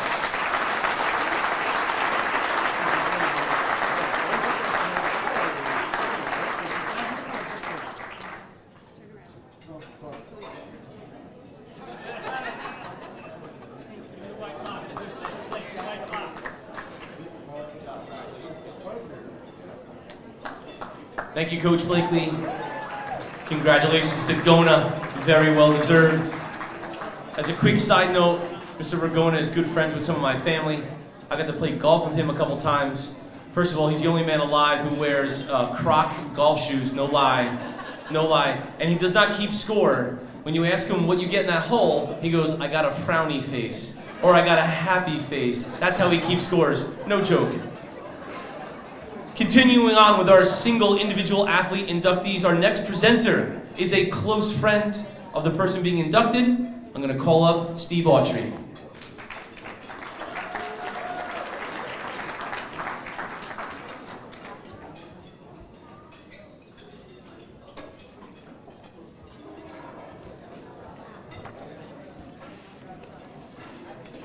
Good evening, ladies and gentlemen. Let me start by taking a moment to congratulate all of tonight's inductees and remind you all about how special it is to be remembered by your school and by your community, and to have an organization like the West Milford Athletic Hall of Fame remember you. It truly is something very special to be a part of, and again, congratulations to everyone. Clap for that. My name is Steve Autry, and I'm honored to be here tonight to share some thoughts on one of tonight's distinguished new members, my good friend Kevin Meistuckle. Whether you guys know this or not, Kevin's been a long-time coach now for more than 40 years, 40 seasons, and I'm honored to be starting my, I guess, next season, if we do it again, it'll be my 24th season as his right-hand man and his pitching coach. So thanks, Kevin.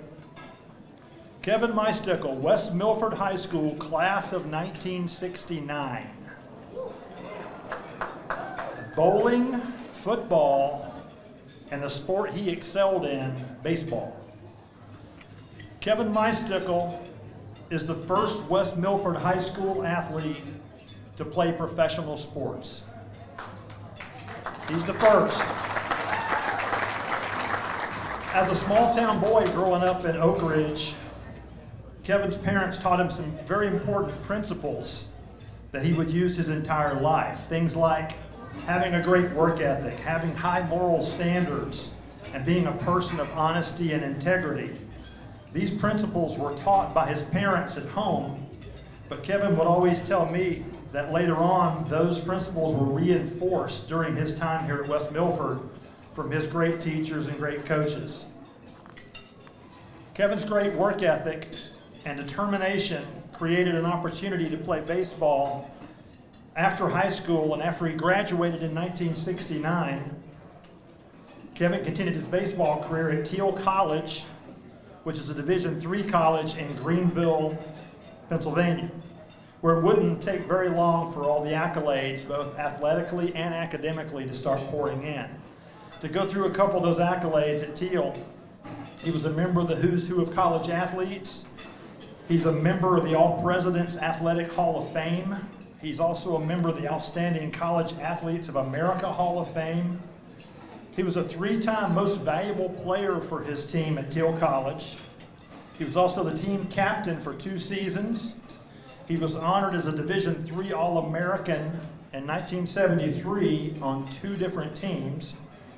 In 2016, he was named to the PAC, President's Athletic Conference All-Century team, and he's also a member of the Teal College Sports Hall of Fame. Amazing.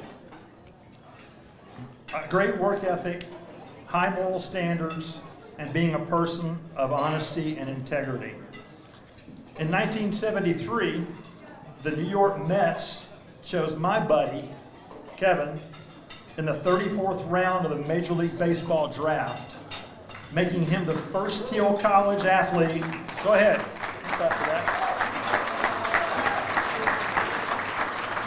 Making Kevin the first Major League Baseball player to be drafted out of Teal and the first professional player to ever come out of that college. So, good work there, Kev.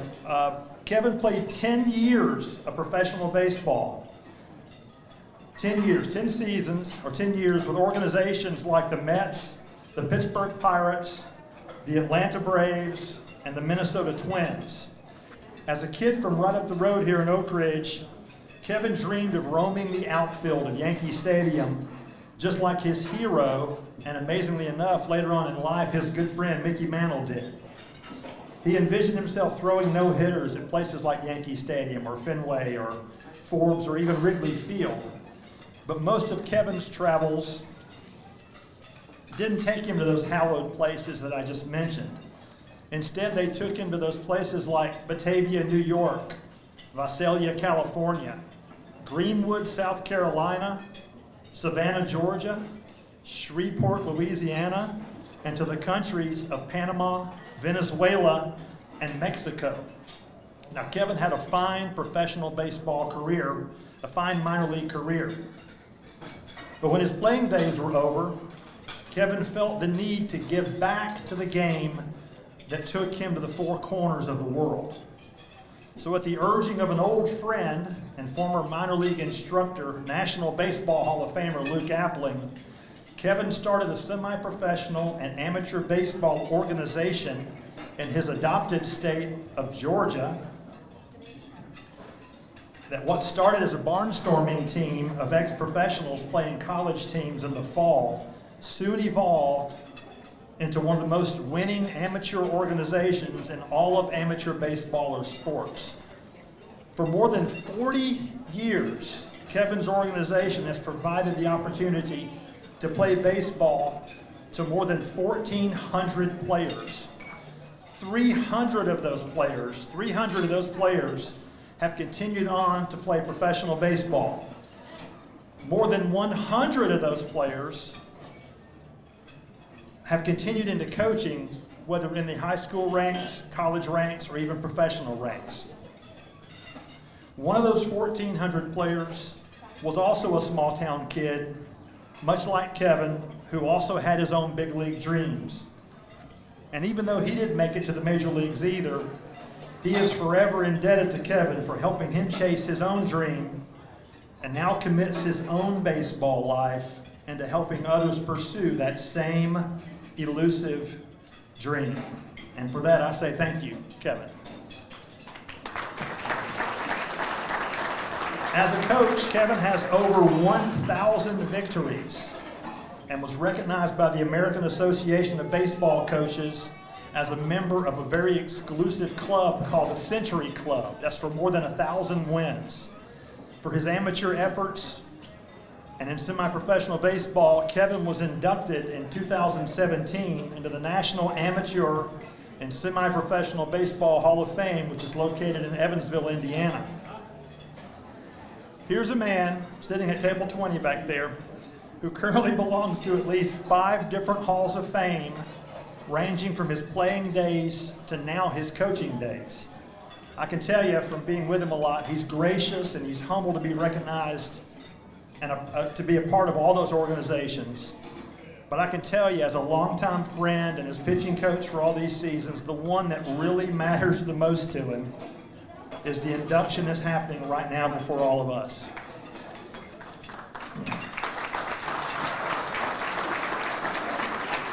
You see, Kevin's still very much the small town boy, and he loves to come home. I've seen a difference in him since I've seen him today. He's just different when he gets to come home. To use an often spoken phrase, Kevin's never forgotten where he's come from, and his days at West Milford in this community, being part of this school and the athletic program, are still very much a big part of who he is and who he has become as a man. Again, the great work ethic, the high moral standards, and being a person of honesty and integrity. So to wrap this up and in closing, I have one more interesting note about our inductee. Kevin has worked in several Hollywood films, including the Neil Simon baseball movie, The Slugger's Wife. He played a sports writer in the movie Matilda with Elliot Gould, and he was also in one of my favorite westerns of all time, Silverado, where he got to know and work with the actors Kevin Kline, Brian Dennehy, and a young Kevin Costner, who you obviously know from those great baseball movies, Bull Durham, For Love of the Game, and one of my all-time favorites, Field of Dreams. I mean, the fact that I'm standing here tonight and not Kevin Costner, not to disappoint you all, but it tells me a lot about what he thinks of me. So thank you again, Kev.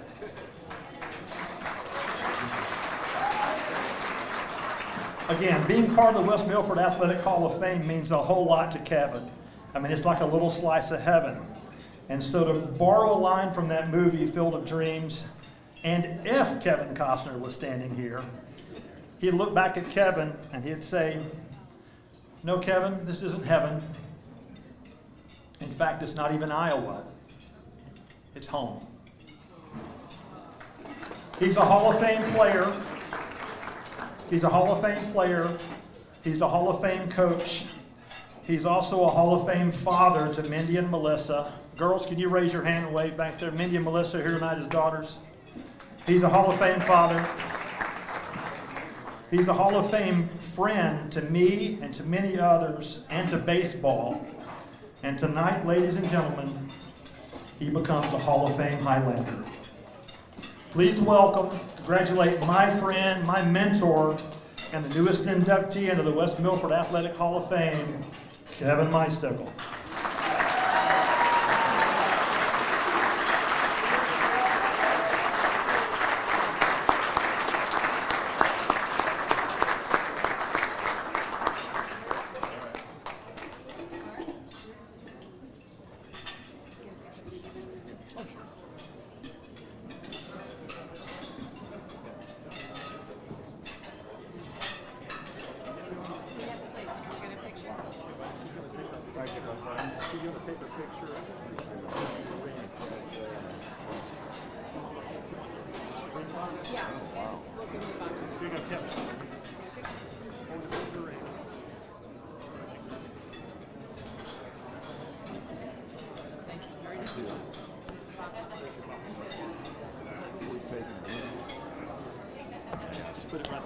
You got it. Thank you. Thank you, Steve. Man, that's hard to live up to. I had no idea I was going to come here and get an introduction like that. But he is a good friend, and Steve, thank you. Thank you so much. I think you're a little generous with that introduction, though. Good God. Now, I started looking around the room, and I realized I don't know anybody here. And I don't think anybody ever saw me or knows me either, so we're kind of on a dead heat here. But it's been a long time since I've been out of West Milford High School. 1969, it's 53 years ago.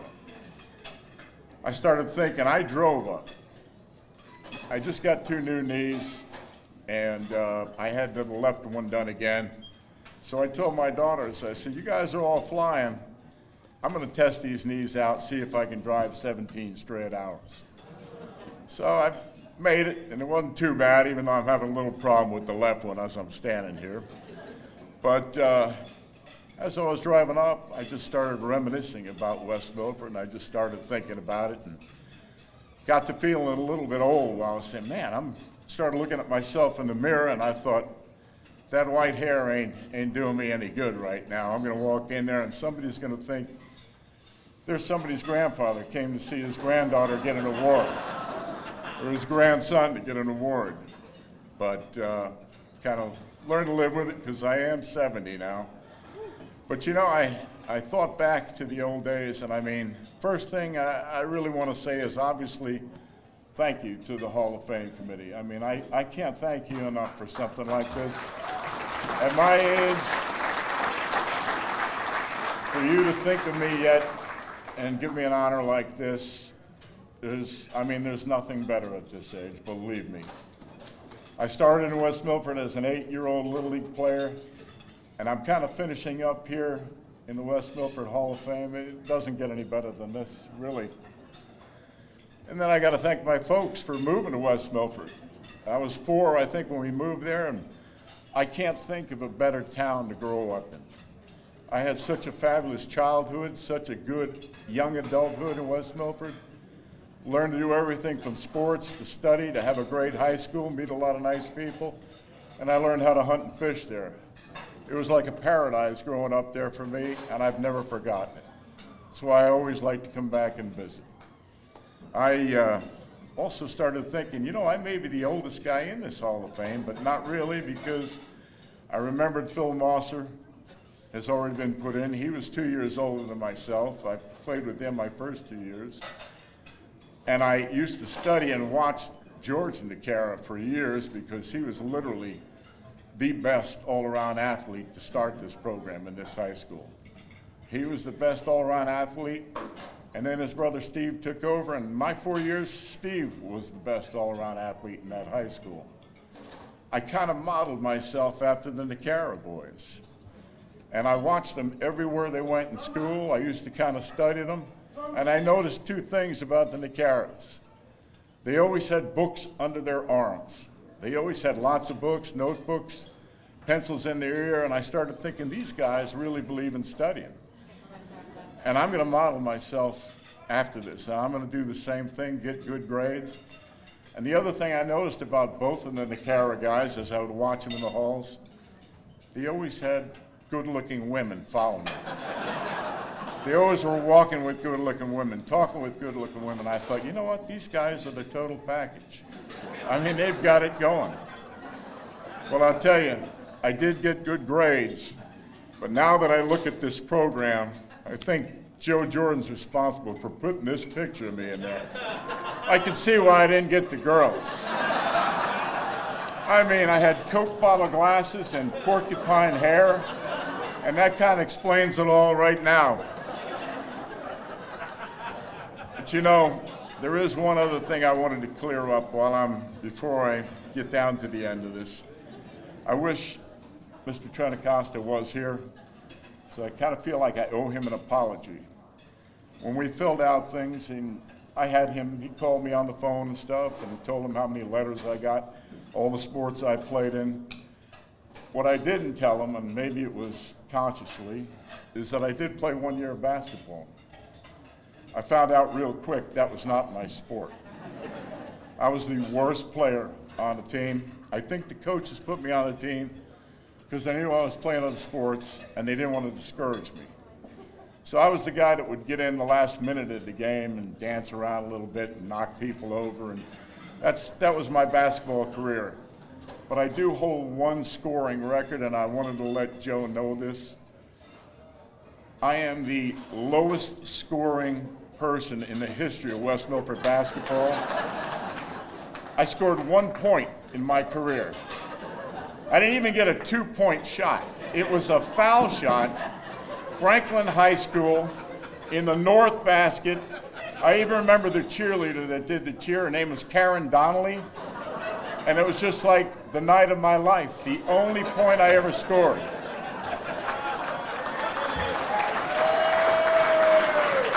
So, when you think about it, nobody can ever break that record. So right now, you're looking at the lowest score in West Milford history, and it will never be broken. So I just wanted to let Joe know that. I guess he's going to eventually find out through watching the film. But I'm sorry, Joe. You know, I did play the sports, but to be honest with you, I was not an exceptional athlete in high school. Not in any way. I just played. I was good enough to be moved up to the varsity at the end of my freshman year. I mean, I was okay, but I was nothing exceptional. I had one person, though, that really believed in me, and he was an assistant coach. His name was Carl Dohm. He was the JV coach. But Dohm kind of took me under his wing right from the start and kept telling me, he goes, you know, that arm you've got, we've got to make you into a pitcher. And for 4 years, even though I moved up to the varsity, he was always interested. Every day I'd see him in the hall, he'd talk to me about it. Every time in class, we'd go over what I was doing, how many strikeouts I had, whatever. And I have to credit him with really inspiring me for 4 straight years to the point where I started believing in myself. Back then, we didn't have really great baseball teams. Didn't score a lot of runs. Heck, I think I pitched a one-hitter my junior year and lost that game to Franklin 2-1. I think I pitched a one-hitter against Netcon my senior year and lost that game. We just didn't score runs. So, you know, we didn't have college coaches coming around. We didn't have scouts coming around. But Carl kept inspiring me that I could go somewhere and do something with that arm I had. And at the end of the 4 years, you know, well, what are you going to do? And I said, I don't know. So I went in to see my guidance counselor for my senior review. She was looking at my transcript. She said, you know, you've got good grades. Obviously you're going to college. I said, yeah, I am. And she said, well, do you know where you're going? And I said, no, I don't. She said, well, do you know what you want to study, what your major, are you interested? I said, no, I don't know that either. So finally she said, well, what do you want to do in life?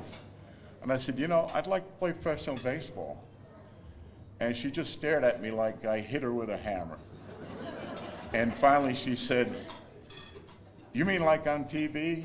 And I said, yeah, like on TV. And then there was silence, and she said, you mean where you get paid? And I said, yeah, where you get paid. There was more silence, and finally she said, I'm going to send you to Mr. Vanover. She goes, I think he'd be able to help you more than I would. So she sent me to Mr. Vanover, and he had played a year of college baseball. And he said, you really want to do this? And I said, yeah, I do. He said, you're going to have to recruit yourself. You're going to have to start calling college coaches. You're going to have to start mailing letters out to these coaches, these universities. You don't have much time left. So he gave me 2 big books with all the colleges, all the athletic departments. And for a solid month, 5 weeks, I just went to town on it. I got no offers. I started getting nervous until I got a call from a coach at Thiel College in Pennsylvania. And he said to me over the phone, we've lost senior pitchers. We're losing 2 junior pitchers. If you really want to come, I think you can help us here, but you're going to have to apply and get in. This is a tough academic school. Well, I did apply. I did get in. And when I told Coach Dohm about it, he said, you'd be a big fish in a little pond. And I said, okay, you know, and that was funny. But there is one thing he said to me that stuck with me and kind of just pushed me for 4 solid years. He said, you know, it was the same thing my father told me. If you're good, he said, they'll find you. And I never forgot it. I went to this school in Pennsylvania, became a workaholic. I studied pitching, I studied my studies, and I made the most I could out of myself. All of a sudden, I grew to 6'3". I'm 235. My fastball's up to 95 miles an hour, and I can see the light coming here. And by the time I finished college, obviously, I was drafted by the New York Mets. And as Steve mentioned, I did get to play 10 years. I was with 4 major league organizations. When I got out, the last thing that they did, I was with the Pittsburgh Pirates at the time, and they told me, you're going to be involved in a trade. And I thought, oh boy, here we go again, because this had happened before. We're sending you to Mexico City. And I said, you're kidding. He said, no, we're after a pinch hitter there. There was one in Japan, one in Mexico City. We're going to take him. You're part of this deal. So this is where we're sending you. So I ended up going to Mexico City. And I had played in Venezuela, and I had played winter ball in Mexico before. So I thought it would be an easy transition, sort of. So I went there and made the most of it. And to be honest with you, that was really the end of my career at 31, 30. I was about to be 32. Went back another year and played, but I never really made it back to Major League Baseball. So that's how I ended it. I settled down in Atlanta. I started a business, but I had this burning urge to coach yet. I had offers to go back into pro ball, but I didn't want that type of life. As a player, it was great, but not as a coach, because you're never around your family. And I really wanted that family life. So I decided to start this program that Steve mentioned. It's called the Atlanta Crackers. I got some big sponsors to help me. And we started out in 1983. I was going to do it for a few years and try and put a little bit back into baseball. And to be honest with you, we just finished our 40th year. And I think we've signed to do 2 more at least. So I'm still doing it. I'm still enjoying it. And I like helping young players. I like promoting the game. I really do. So that's,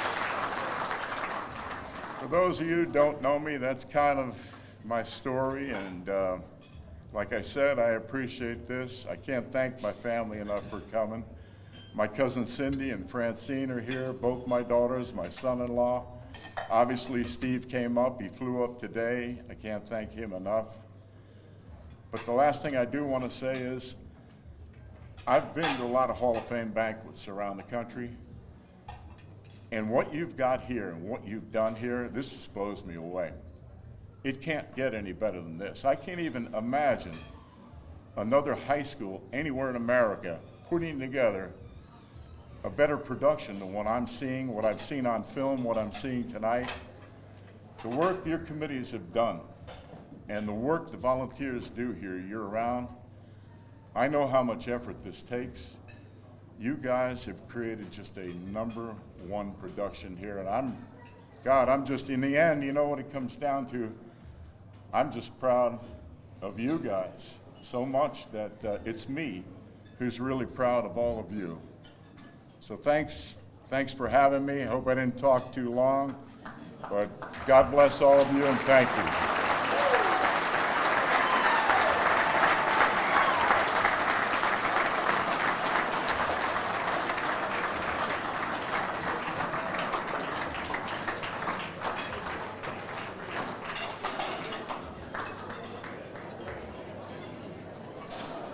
Big congratulations to Mr. Meisikel for being in our Hall of Fame.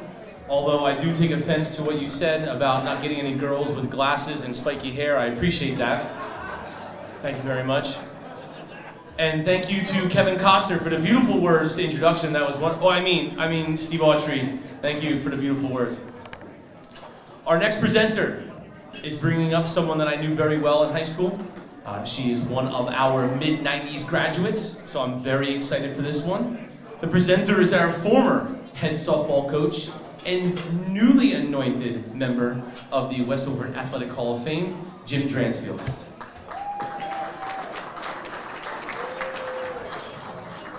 Okay. Well, thanks for coming to honor Jen. And I would like to welcome Jen as a member of the 2002 class of the West Milford Hall of Fame. Jen was an outstanding athlete and art student in high school. She played softball, soccer, indoor track, and dominated at a level that nobody else has. As a soccer player, Jen was a dominant goalie. She was first team All Northern Hills Conference for 4 years. All Passaic County soccer for 3 years. Jen was the team MVP her sophomore and junior year. During the winter track season, Jen was one of the leaders of the indoor track team. Her senior year, she was first team All Passaic County, winning the county shot put championship. She was the indoor track team 3 straight years. As a softball player, Jen was one of the top players in the state of New Jersey. Her sophomore year, she was second team All-State, all groups. As a junior and senior, both years, she was a Star Ledger, first team All-State, all groups catcher. That means at the end of June, the Star Ledger puts a picture of you down in the bottom with 11 other players. Unbelievable. She's the school career leader in hits with 165, the single season leader with 58 hits and 48 RBIs. Now, I know I'm a softball coach, but 58 hits in 1 year. Just imagine that. She also hit 17 home runs during her career. All this success didn't just happen. Jen is known for her incredible work ethic and intensity. Also being at the batting cages on Friday and Saturday nights year-round. Nobody ever was going to outwork Jen. Jen's junior year in 1994, the softball team made it to the Group 4 state finals, which she was a big part of. We all remember the team t-shirts that she designed her senior year with the interlocking WM on the front and Back to the Boardwalk slogan on the back. It was really awesome. Most high school athletes would love to earn 7 varsity letters. 7 times, Jen was the MVP of her team. 7 times, Jen made first team all Passaic County. 8 times, Jen made first team all Northern Hills Conference. She received an athletic scholarship to play softball at Hofstra University, who at the time was the top-ranked Division I team on the East Coast. She had a great career at Hofstra playing softball. She majored in art, which is something she loved in high school as well. Her athletic accomplishments didn't end after college. In 2001, Jen played on Team USA's women's baseball team, winning the World Championship in Toronto, Canada. In 2005, playing for the Stratford Breakettes, she won the ASA Women's Major Level National Championship. Just so some of you might not know, the Breakettes are traditionally the best of the best. It's a dream for every softball player to play at the highest level with them, and Jen did just that. Now she is known nationally as being the first woman umpire in professional baseball. She continues to work her way up the ranks with hard work and a commitment to being the best. Her umpiring mask is on display in the Baseball Hall of Fame in Cooperstown, New York.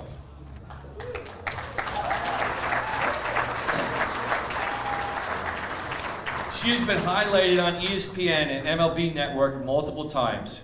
Many national publications have written about Jen being a groundbreaker and her role in professional baseball. When Jen was in high school, she had a spirit and energy that everybody recognized, just like Artie said. The entire school community knew who Jen was. She spray painted her entire car blue and wrote her motto, 365 days a year, 24 hours a day, 7 days a week on her car. She was all in for West Milford High School. Personally, I've known Jen since she was in 8th grade. A lot of fun being involved in her softball career. During high school games and summer tournaments, everybody would recognize her. It was like hanging out with a rock star. Jen is one of the most accomplished high school athletes that New Jersey and West Milford High School has ever had. She has set goals for herself and worked incredibly hard to reach them. We are all proud of how successful she has become. But it's important that everybody knows that as great as her accomplishments have been, Jen Powell is even a greater person. Ladies and gentlemen, Jen Powell.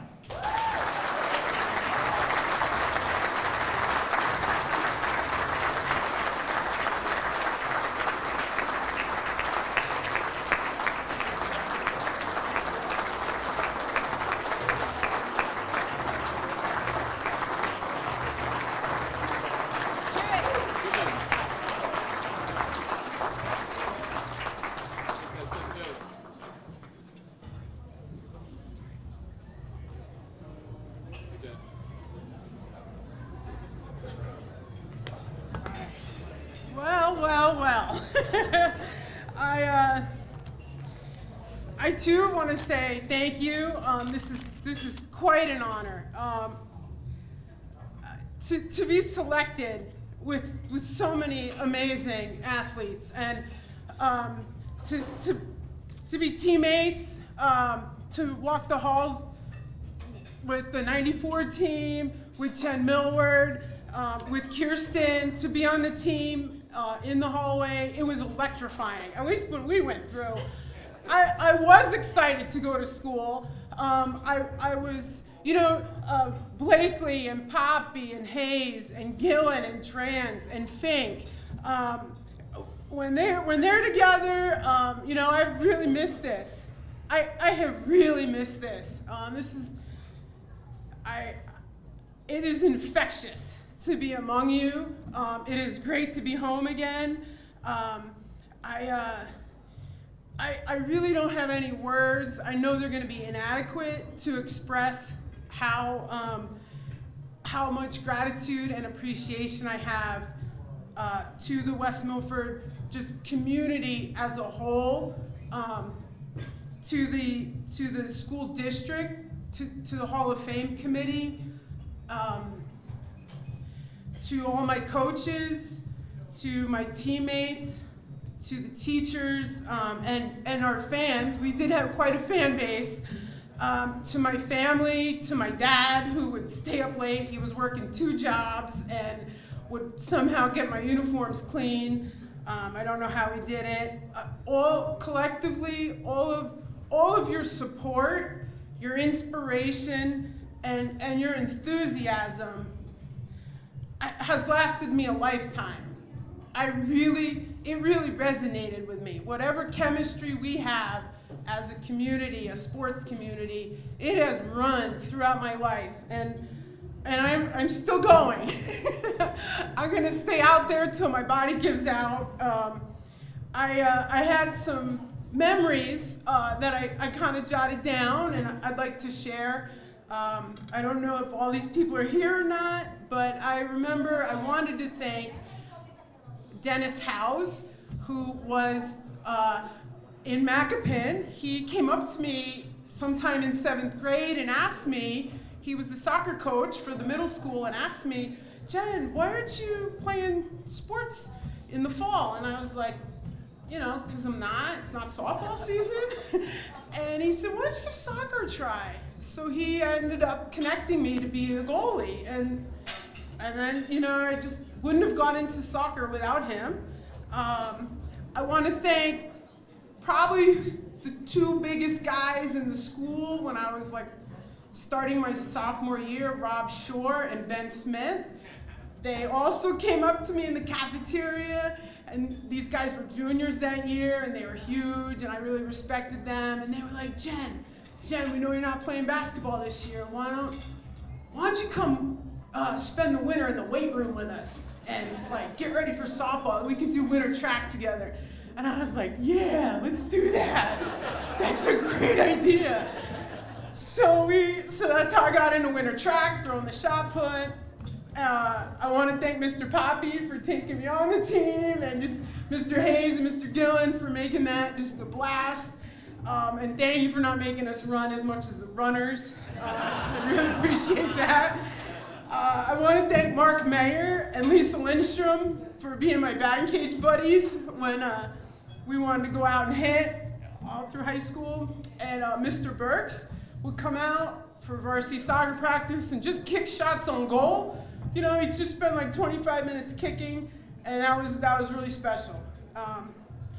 There's two specific coaches, my 2 varsity coaches, that I want to thank especially, but I have just a couple other memories, if you don't mind me sharing.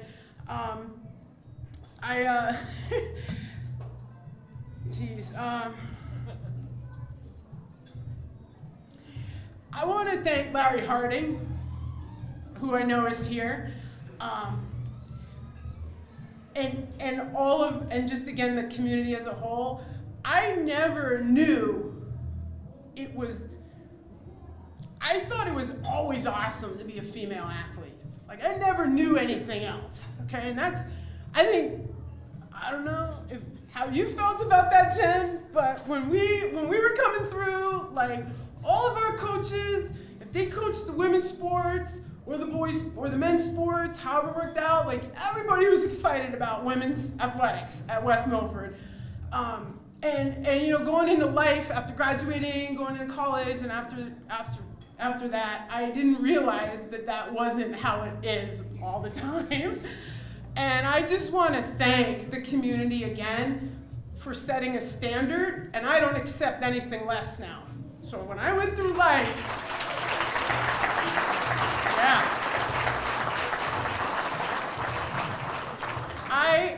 as a female athlete, I know that this is how West Milford's going to do sports. And all the women and all the boys are going to be here. The men and the women are going to be here, and we're all going to get treated and valued and recognized. And it is phenomenal to have gone through life like that and know the difference and know what to avoid. So I just want to now thank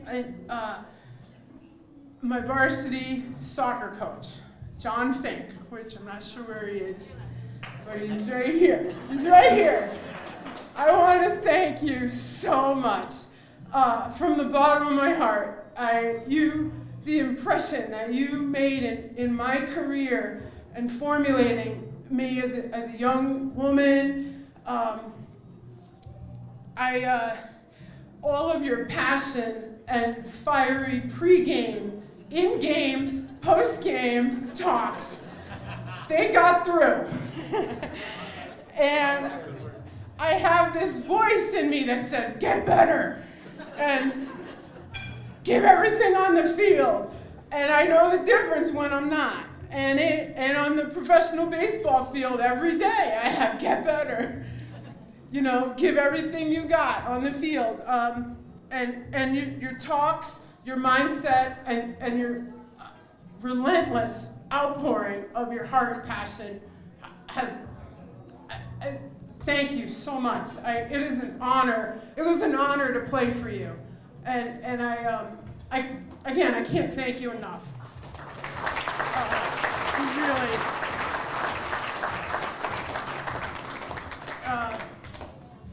Well, and so to my varsity head softball coach, Jim Dransfield, I have a couple other stories. Yeah, I have a couple other stories. You know, you saw his sign, you know, play hard and have fun, and that was literally the first thing that I had written down on my paper, so you know I'm not cheating, okay? I already put this down there. So, as you know, I'm working in professional baseball umpiring. This year, I made it to AA, and we went from the 2-umpire system to the 3-umpire system, so now I have a crew chief. It's the first weekend, we're freezing cold in Reading, Pennsylvania. We're in this lousy locker room, and my crew chief, Stephen Jasinski, who's from Canada, he's 23 years old, and my crew chief pulls out, he's like super fun and lighthearted, and I'm like, man, this guy's got great energy. I wonder what he's about. So he pulls out, he's taking the plate, because he's the crew chief, so he's got the first dish. He pulls out his chest guard, and he says, Jen, because I'm the low umpire this year. This is my first year in AA. He goes, Jen, I want you to look at my chest guard, and I have this sticker that's been custom made. It has my Canadian flag, and it has this saying on it. And it says, just keep having fun out there. And I'm like, oh, I've heard this before. So, Drans, that philosophy of when the pressure gets on, when you're first or second in the state for the entire time you're playing for West Milford, when you're on the bus going to Clifton under the lights, when you're going to the state tournament, all of that, that philosophy really works. It really works. And I want to thank you for keeping it fun and keeping it positive, and you know, just sitting next to you this evening and just sharing stories and stuff. Your positive attitude and your spirit was infectious, and I don't think I would have accomplished much of anything if not for the impact that you made on my career. I greatly appreciate every rep, every time you went the extra mile, every time you went out of your way to help me or help my family in some certain situations. I appreciate all the nurturing and developing that you did. Just in closing, once again, to all the coaches and educators that are in the room tonight who are actively teaching and coaching and educating, every time you do an extra rep or you give that pep talk or you make a little note of encouragement to your student athletes and you don't think you're getting through, like this doesn't matter. Why put the extra effort into this? I'm telling you right now, it matters. Don't stop. Really, don't stop. Because you might be the only one that is giving those student athletes the positive vibes that they need. So just once again, thank you, and God bless everybody.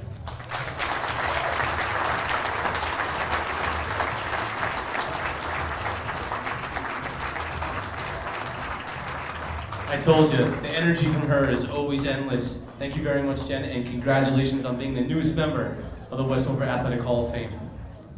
First of all, I don't know if you guys noticed, but the people downstairs are having a lot more fun than we are right now. I don't know if you guys know that right now or not. Okay, good. I just wanted to point that out. Our next presenter is a former physical education teacher here in West Milford, and they'll be coming up and talking about their inductee. Up to the stand, I call Karen Morchhauser.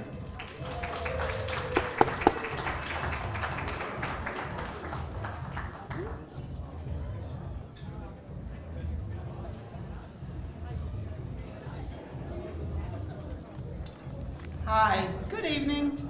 Congratulations to every one of you inductees tonight. You are absolutely incredible. Also, thank you to the committee. They put on a wonderful banquet, and the Brownstone for such a wonderful dinner. My name is Karen Morchhauser, and I'm an oldie but goodie. I taught in West Milford High School in the 70s, and I coached Pat Shawless, who I'm about to introduce. I met Pat only a few years ago when she was a freshman at West Milford High School, and once again I was her physical education teacher and her tennis coach. At West Milford High School, during her 4-year tenure, she accomplished quite the resume. She also, in the 70s, was a 3-sport athlete. She did tennis, she did basketball, and she did softball, and to add a 4th, she was a boys tennis player also. She scored no less than 21 points per game in basketball, and she led not only the school, but the league in scoring. She was the first girls basketball player in the history of West Milford to score 1,000 points. And I just want to make a note that that was before the 3-point rule. She was nominated as Student Athlete of the Year in 1977 in Northern New Jersey, which was quite the honor. And as a tennis player, she not only competed on that girls' team, but as well on the boys. She, when I first met her as a freshman, I was told, believe it or not, as a coach, that she must play up to the first singles position. Now she's a freshman, I'm a first-year coach, and I have a few upperclassmen that weren't so happy, and I said, okay, she will probably do this in less than 2 days, maybe 2 hours. If any one of you can take more than 2 points from her, you can keep your position. Needless to say, Patty moved up to the first singles position in less than 2 hours.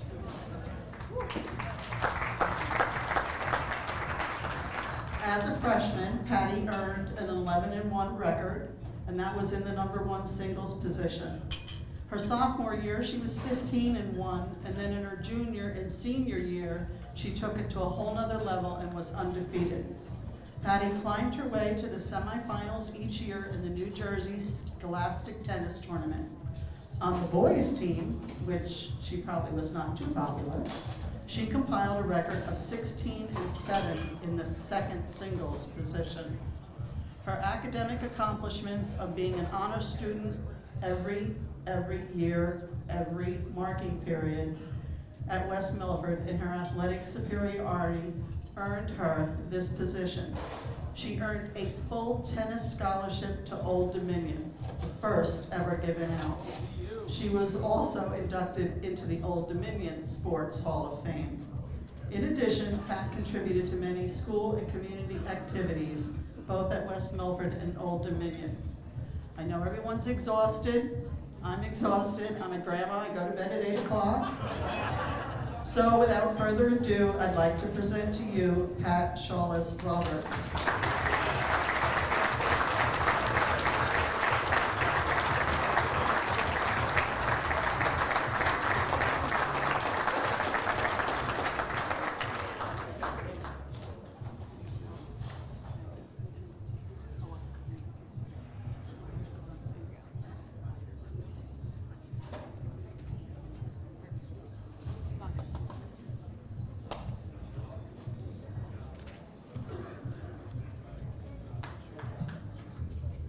Hopefully my tears of joy and heartfelt gratefulness to all the many people who loved me, coached me, and inspired me will be held back tonight. David Green from Hobby Lobby said, "Legacy is the imprint of our lives on one another." I've been incredibly blessed, and I give God all the glory. I'm honored to be here. My family moved to West Milford in 1972. I was in 7th grade. That same year, which is now 50 years ago, Title IX was passed, and by God's grace, I was introduced to a relationship with Jesus Christ. These were positive, life-changing events. I've had a lot of time to reflect on God's goodness and how He orchestrated many amazing opportunities for me. Here are just a few highlights. Special thanks to my 2 brothers who coached me, motivated me, cheered me on, and who took time to play tennis and basketball with me. West Milford High School had outstanding teachers and coaches. That became obvious tonight again to me. I'm grateful for the friendships that have lasted all of my life. I always knew that I wanted to follow in their footsteps in teaching and coaching. I got my first chance in 1975 at the Lawrenceville tennis camp. At the very last minute, they invited me to spend the whole summer teaching, as it just so happened they were short one instructor. The following summer of 1976, my dad took me to New York City for an interview to teach with famous tennis instructor Peter Burwash to teach in Canada. The very minute I walked in, he said, "You're here by a clerical mistake. Only 2 of your 3 references were sent in, and we never offer an interview under those circumstances. But since you're here," he offered me the job. He required all the instructors to practice at least 2 hours every day. I was in my glory. Being in Canada had additional bonuses. First, being selected to demonstrate tennis skills at the CNN, which is their World's Fair. Second, fellow instructors invited me to attend the Montreal Olympics. Another highlight, thanks to a tennis friend who had connections, I was given the unique joy and privilege to be a ball girl at the US Open tennis tournament. Would you believe I was center court with Martina Navratilova? I never dreamed that my lifelong friend and West Milford teammate Kim would invite me back to Forest Hills, where the US Open took place, to play a member guest tournament. Thank you, Kim, for how you welcomed me to the team my freshman year with open arms and open heart, and thank you for your hospitality every time I needed to crash at your place. Little did I know that Dan Nichols would be our basketball coach my senior year, and the spin-off impact his life would have on mine by introducing me to Lee, his co-leader at their youth group. In addition, Dan taught us powerful lessons he gathered from John Wooden's Pyramid for Success. These two people and their godly principles hugely imprinted on and impacted my life. It was a legacy of love. Elmer Zimmerman was another saint. He coached me and was my guidance counselor. I loved the fact that he kept in touch and was a faithful friend for 47 years. Thanks to him, I was nominated for this honor. We all deeply miss him. One of my fondest memories was having Karen Morchauser as my tennis coach. Your love, support, and encouragement to me as I developed as a player and as a person will be cherished forever. You brought simplicity, and I'm going to interrupt here just to add something. We didn't have a big banquet hall for our end of year celebration. We had the best time at Karen and Glenn's house eating spaghetti. Thanks to the simplicity, team spirit, and you brought love to every season. Thank you from the bottom of my heart. I remember praying my senior year of high school that only one college would offer me a tennis scholarship. My lifelong beloved coach, Janet, offered me a full scholarship. She was another mentor who has tremendously impacted my life. I could go on and on sharing, and my sister could attest to that. I'm thankful to still be coaching tennis 47 years later, and I still get chills. Many thanks to the Hall of Fame committee for this special honor. A verse comes to mind, eye has not seen, ear has not heard, neither has it entered the heart of man what God has prepared for those who love him. The best is yet to come.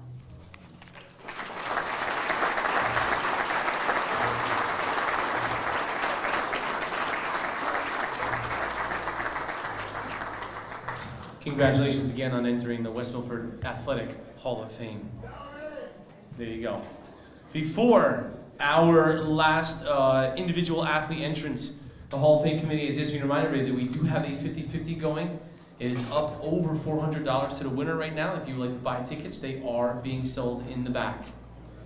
Our last inductee will be presented by a former head football coach, a former assistant track coach, and you've already heard him speak one more time. Give it up for Sean Poppy.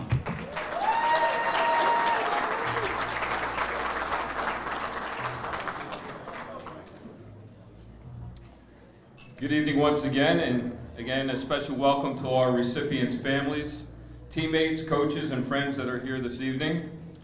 And congratulations to all our newest Hall of Fame members, their family, and friends tonight.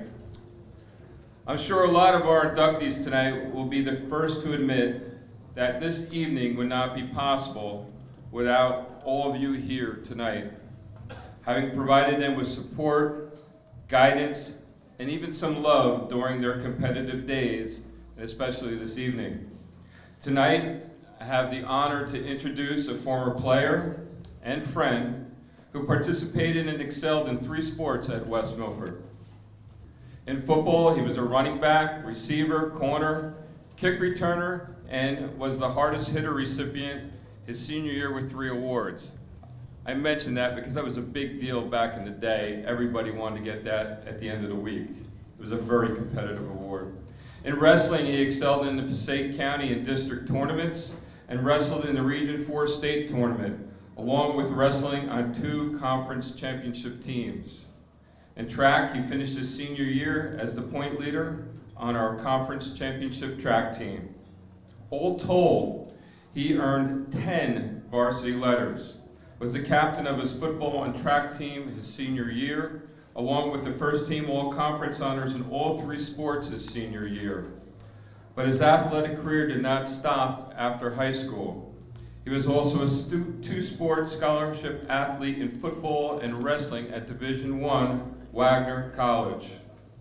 At Wagner, he was also a 2-time captain of the football team, a 4-year starter on defense, named All-ECAC in football, playing on 3 teams that qualified for the NCAA tournament, and is the only West Milford graduate who was a member of a national championship football team. That championship was won in 1987.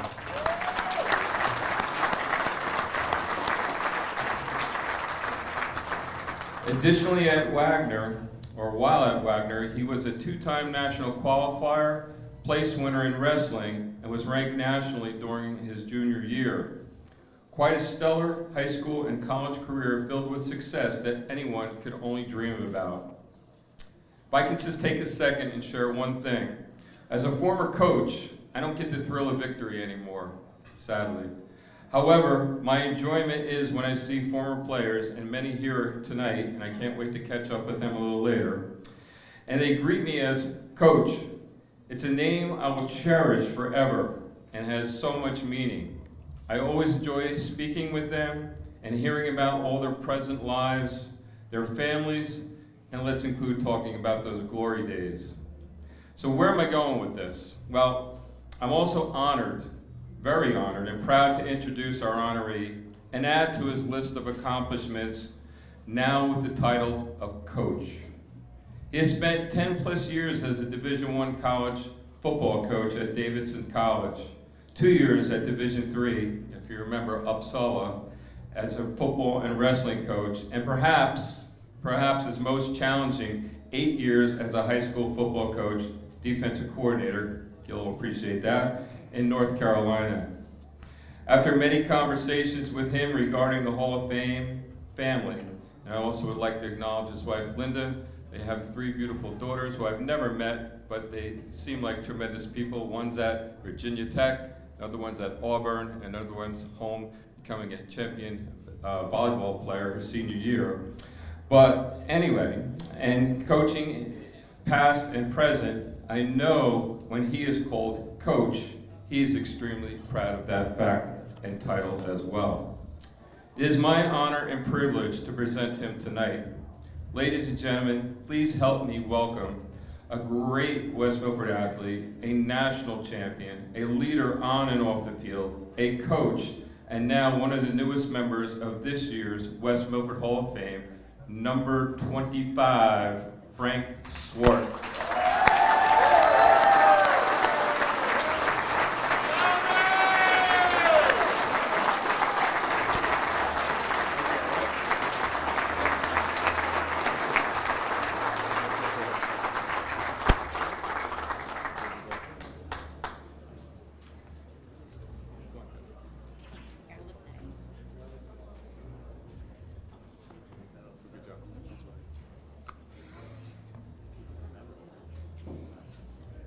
Well, I was the last guy, right?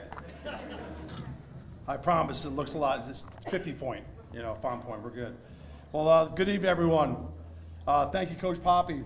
Always an honor, obviously, to be around you and everybody else. This is such a special night for me and my family. First, I'd like to thank God. Without God, nothing is possible. I'd like to thank the West Milford Hall of Fame Committee for this very special honor. I'll also congratulate my fellow inductees, now my new teammates in the class of 2022. Congratulations to you and your families, well deserved. A special congratulations on 2 coaches being inducted tonight, Jim Dransfield and Tim Gillen. These 2 coaches obviously were in their first year at West Milford High School, and their first coaching job is to be our West Milford freshman football coach back in the fall of '82.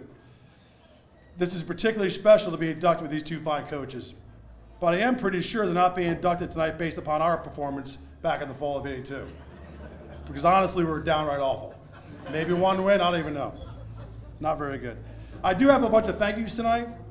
I kind of stand here in front of everybody as like a big oak tree. A big oak tree has that big root system that's wide and deep that gives so much support, strength, and love. That root system is all my friends, teammates, coaches, and family. To all you guys, thank you all very much. Table 7 and 8. Thank you. I do wish I could break this honor with all my little pieces and share with each one of you guys. There's so many great high school memories of each involved, all you guys at those tables, my teammates, my friends, my coaches. To my coaches, thank you for always being there for all of us at West Milford High School. You guys wore so many hats for us. They were our friends, life coaches, brothers and sisters, people like Coach Poppy, Coach Blake, Coach Harding, Coach Gill, Coach Drans, Coach E, Coach Fink, I can go on, Coach, whoever I missed, everybody. Coach Muse, thank you guys also very much because you guys really impacted our lives in such positive ways. Coach Blakely, in particular, where's Blake?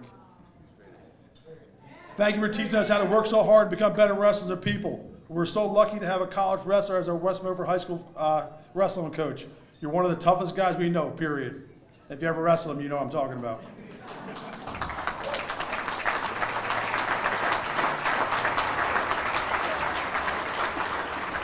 Coach Pop, thank you, buddy, for being such a great coach. It was such a cool thing to have a guy with a college playing experience be your offensive, defensive position coach.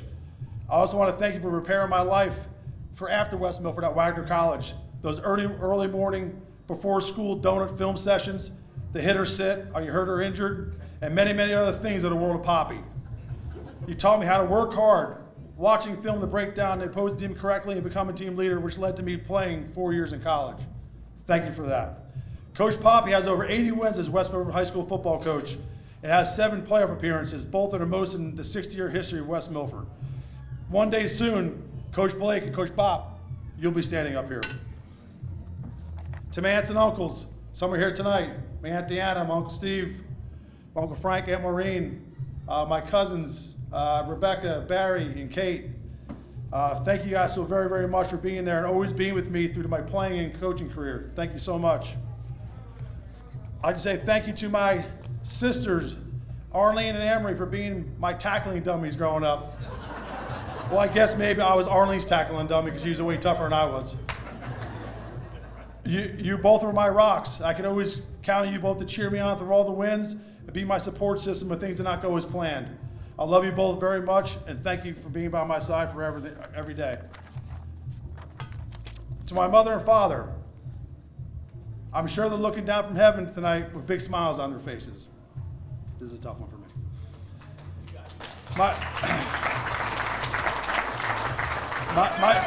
My father, with everybody who's the big guy, he loved being around West Milford Athletics. I mean, all the coaches would see him all the time. He never missed any high school event at West Milford High School. I have all the videos and photos to prove it. He loved being a part of the breakfast club with the other West Milford dads at our pregame meal. He really challenged and pushed me to be better every day on and off the field, which at the time I didn't love, but now I thank him every day for pushing me so hard. And for my mom, Peg, most people believe I got my toughness and work ethic from my father. The truth is, we learned that from my mother. My mother loved watching sports, especially West Milford sporting events. She taught us how to be hardworking, tough, as well as fair as kind. I miss them both very much. I wish they could be here with us tonight. I love you, Mom and Dad. Thanks for everything. To my daughters, Ava, Juliana, and Caroline, they say your children are our world's greatest assets. We're so thankful that God gave us 3 of the best young ladies on the planet. Thank you for everything, my beautiful daughters. My daughter, Ava, who's a senior at Auburn, will be graduating in 3.5 years. She has her mother's brains. My daughter, Juliana, is a sophomore at Virginia Tech. She's studying, she's probably studying right now as we speak. She's studying architecture. And then my youngest daughter, Caroline, is a senior, and she's a volleyball player back in North Carolina. They are currently getting ready for their state playoff run. She's applying to colleges currently, and we're kind of trying to hope and pray that she stays in North Carolina, stays in state and not go out of state like her sisters. But we're also proud of Carolina as well. To my wife, Linda, thank you for everything you do for our family. They always say behind every good man, there's even a better woman. Well, in my case, it's ridiculously true. I met my wife while I was not coaching. I took a short break from coaching. She did not know me as a player or coach, so I received a phone call from the head coach at Davidson College to interview for a linebacker position. I'm not really sure she knew what she was getting herself into. I had a lot of game road trips, recruiting functions, practice time away from the family with a pregnant wife with baby number 2 on the way while chasing around a newly walking 1-year-old around our house. Not an easy task to leave your wife with and stay married. 22 years, we're still hanging in there, that's good. Linda, thank you for being a great friend, great partner, and a fantastic role model for our daughters. You are one special person, and I love you. So, sports and athletics has obviously been involved in my life from day one. Growing up in Shady Lake, our summers involved all kinds of sports, from swimming to volleyball, softball, basketball, stickball. I mean, there's people here from Shady Lake, I'm sure, that But we learned how to compete at an early age, especially our swim team. At Apshua, we started playing more team sports like football, baseball, basketball, and wrestling. But we did have the most epic kickball games on that blacktop. And I do believe we have 4 or 5 Apshua alums that are in this Hall of Fame. Billy Bailey. It must have been all that kickball playing, right? All right. So we moved on to Maccabi. We had coaches like Danny Kane.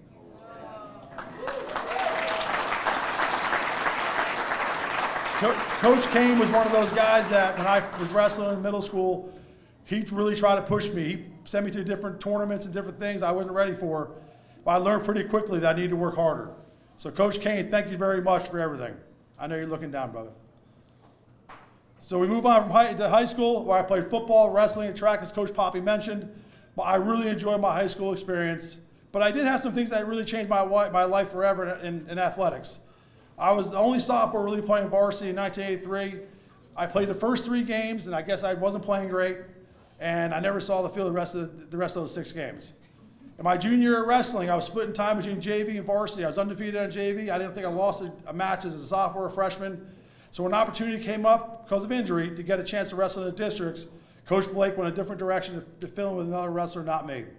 You see, my issue was I couldn't beat the guys in my own wrestling room. And that's on me. So I took that anger and disappointment and turned it into positive fuel that gave me energy into the rest of my high school and college career. I was never going to give a coach a reason not to play me or not to trust I was the best solution for that position or weight class. Everything in life is earned, not given, period. Attitude and effort became my mantra forever. 2 things we all can control regardless of athletic ability, size, or speed. So I'll share something from my head coach at Wagner that said about me in the 1990 media guide before my senior season. Simply put, Frank is a hard-nosed, heady, hard-working team leader. That's it. Well, Coach Hamline nailed it, because that's who I was then and now. So I travel around different towns as a college player and college coach. People ask me, like, where are you from? I said, from a town up in the woods about 30 miles northwest of New York City. We're near the ski resorts. Our town borders New York State. It's called West Milford. The reply was always the same. Wow, what a bunch of tough kids. We always knew we were going to be a hard-fought game, match or meet. Our records at West Milford may not always been the best, but our opponents would know that day they had to be ready for a real fight no matter who we faced on that day. That always made me feel proud walking away from those conversations about our hometown of West Milford and our athletic programs. So my father once said to me as a young kid, I was asking to go play with some of my buddies in Shady Lake, and we were working on one of our many summer projects in my parents' yard. We had a lot of projects in our yard, Arlene, right? My dad looked at me, he's like, son, someone someday will give you an award for being one of West Milford's greatest players. Well, my father was correct, and that award happened tonight at the Brownstone in Paterson, New Jersey. Thank you all so very much. I'm forever proud to be a Highlander.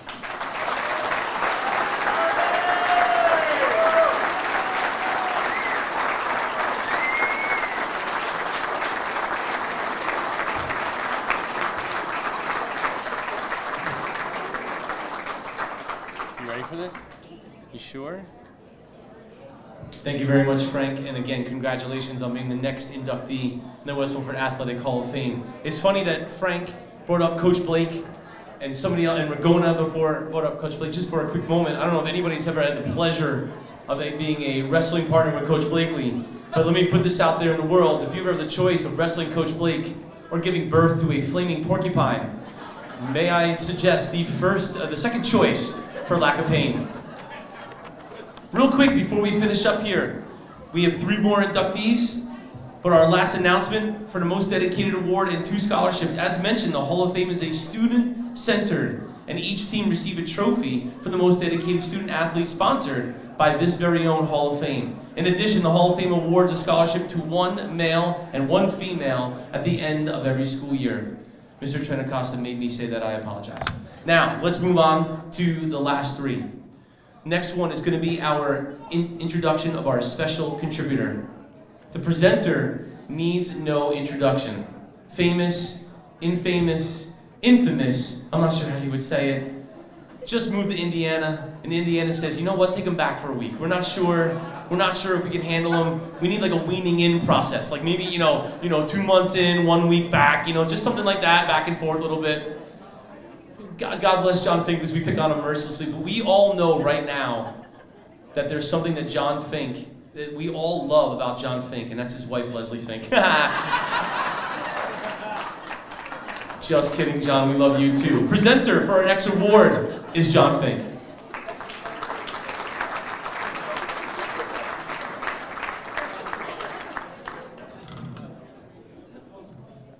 I gotta lift this up a little, Art. Kind of tiny. So this is a tough assignment. You know, you guys have been sitting there all night, but I wouldn't want to be anywhere else right now.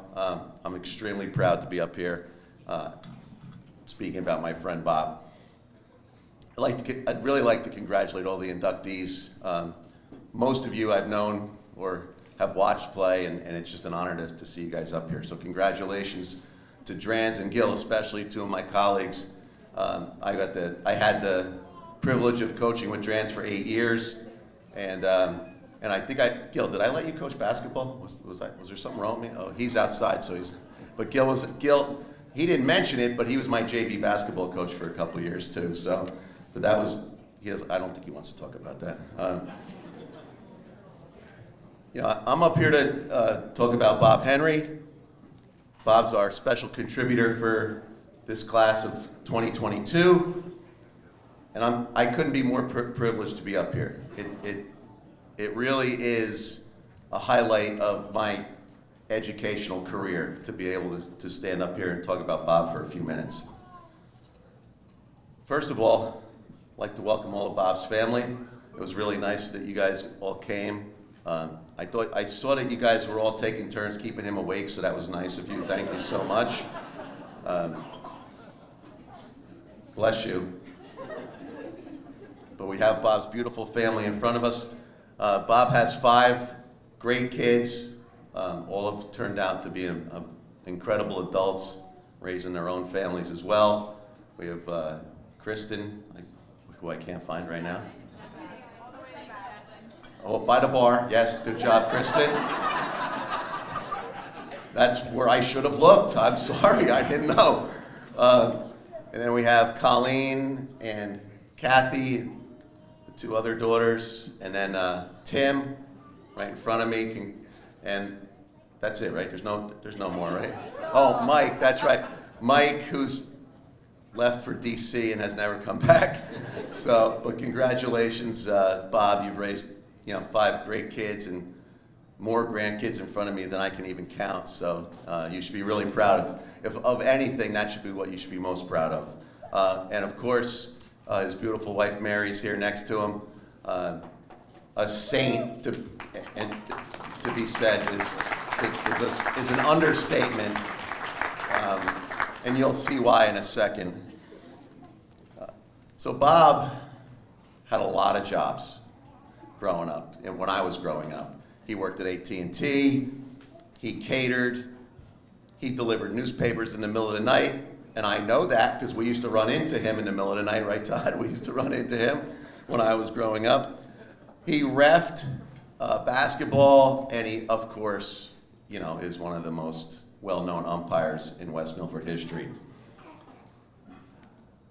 And he did that to make sure that his family was provided for, that they could do what they wanted to do. And one of the things that they always loved to do was go up to Cape Cod and spend, vacations up there as a family. And I know that's why Bob worked so hard to make sure that that happened for his family. But during that time, Bob always found time for the youth of West Milford. Incredibly, somehow, he coached Connie Mack baseball through all of those kids. Thank God, because he probably would have double the amount of kids if he didn't. I wasn't going to use that, Bob, but it's late, and now we're past the right. It's late. That's all we need to say.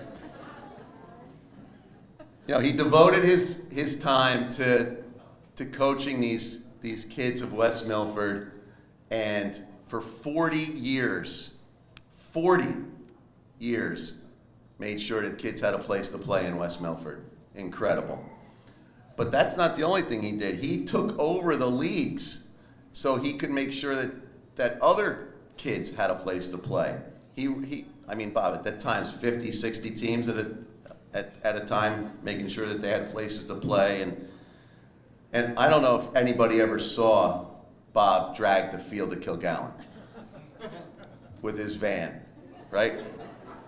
But for some reason, they took the key away from Bob on the gate and didn't let him come on the field anymore. So then the field didn't get dragged anymore during the off season. But there were numerous times where Bob would have his van doing donuts, dragging the field on Kilgallen. Again, just a little thing that Bob did for the kids of West Milford to make sure they had a field that was playable. Bob would take his teams, his Connie Mack teams, on trips. Puerto Rico, Florida, Alaska, and wherever else he took them. You know, he had them play at Shea Stadium. You couldn't get Yankee Stadium, huh? Tried. And I'm a Met fan, but when he told me he was playing at Shea, I was like, no, he couldn't get Yankee Stadium. But the core destination for Bob's teams was Cooperstown. Cooperstown was the place where we all talked about, where I brought my kids, my son to play for him, where I got to umpire on Doubleday Field because Bob got me on the field. But that was the core destination, and I know his players talk about that for years to come. You know, that was an incredible experience that he gave to them. And all of this made the kids at West Milford want to play Connie Mack baseball and got them ready to play baseball for Pete, for Trent, for Coach DeMarco. Coach, you still here? I know it's late. Yes. My baseball coach are both here. Coach DeMarco, Coach Henry, both here. I feel honored to be up here to see both of you here. So through that Connie Mack experience, he got the baseball players ready to play at West Milford. But it wasn't only baseball. A lot of people don't know this, but Bob coached CYO high school basketball for a good 30 years. And I think was even a more important role in helping the kids of West Milford, because he gave those kids that couldn't make the high school basketball team, that couldn't commit because they had a job or they had other commitments at home, and he gave them a place to play. So I felt that that is really an important part of what Bob has done for the kids of West Milford. Besides helping me run fast break for the last 32 years, and of course, you know, doing all the other little things like umpiring and reffing.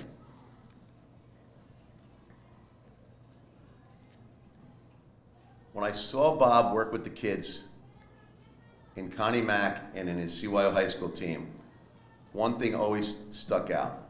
He wanted the kids to succeed and move on and be successful. Whether it was going to college, he helped hundreds of kids get into college to get scholarship money.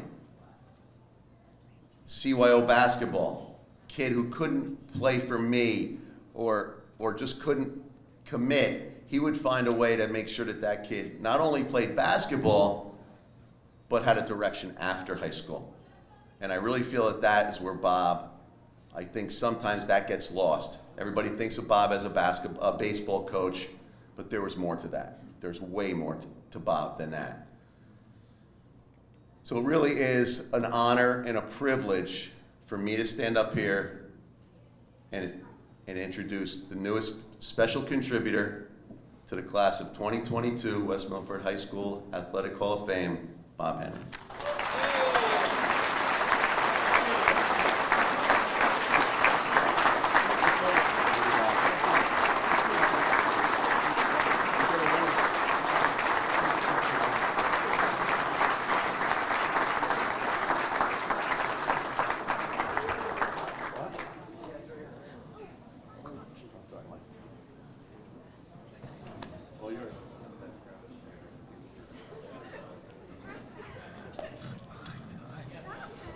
Thank you, John, and thank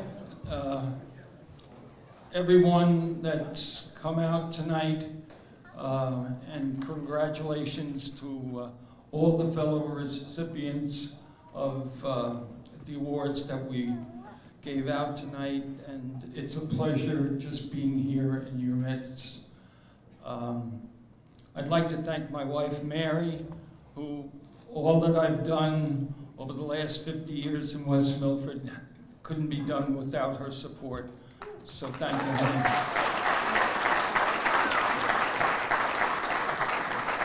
And also my children, Mike, Kristen, Colleen, Kathy, and Tim, for all the support you've given me over the years, coaching and officiating and all the part-time jobs that I've had. You know, but I think the biggest thing that I could take away from tonight and Coach Fink's comments and looking around this room is the environment that you allowed me to coach and be Bob Henry is just so moving. You people made Bob Henry. I didn't make Bob Henry, you did. And the environment that West Milford gave me, I just can't explain. You know, we can go from Tony DeMarco to Tim Gillen to all the other coaches. You people were gentlemen and ladies allowing me to what I did in West Milford. And you know, looking around this room, I'll bet you half of you guys either played for me or I officiate your games or umpired your games. You know, just the experience of being able to interface with you people is just so moving for me.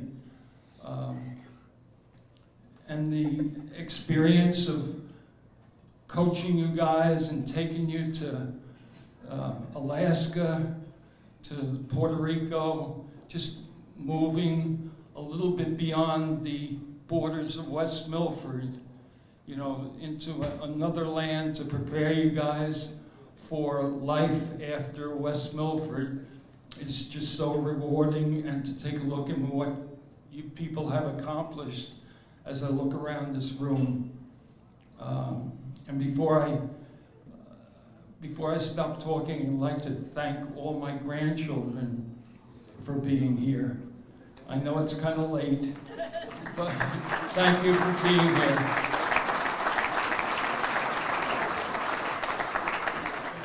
And I also would like to thank my brother, Paul, who's here, my nephew, Tyler. Thank you very much for coming tonight. I'm sorry, you know, I've been busy over on this table. You know, we'll catch up later on. I'm just trying to think of what else I can say. Yeah, excuse me? Oh, it's John's birthday. Happy birthday, John. Uncle John.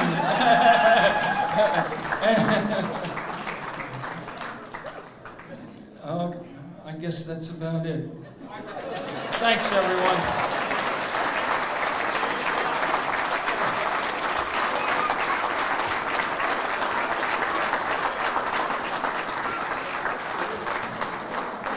A huge congratulations to Bob Henry, very well deserved. Newest member of the Hall of Fame. I do love that Bob Henry referred to himself in the third person at one point. Did you hear that? He turned into the Rock right in front of us. The Bob Henry says that I'm gonna strike you out, and Bob Henry says to play baseball. That kind of made me giggle a little bit.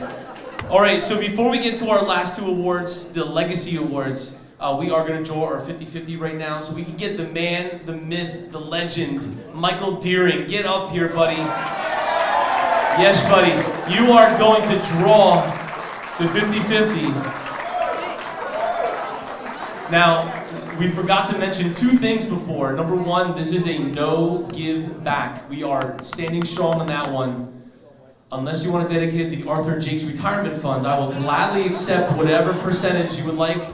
No, no kidding. No, this is no return. Michael Deering's going to draw it, and we're going to call that number. So please get your tickets out.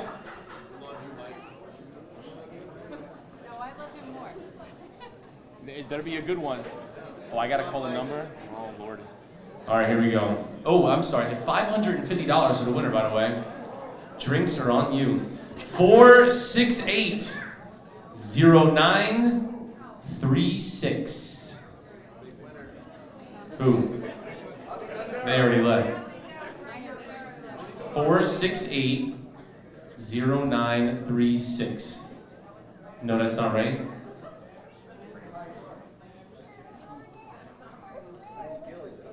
Did I read it wrong? 468. Oh, I'm sorry. Oh, I'm sorry. Feed it to me again. Let me read that number out loud. 30% now goes to the Arthur Jakes Retirement Fund. Yes, yes. And it's gonna go higher the more you yell at me. Try this one last time. 468. Now you got me down myself. Hold on a second. 4680936. That's nobody? They did.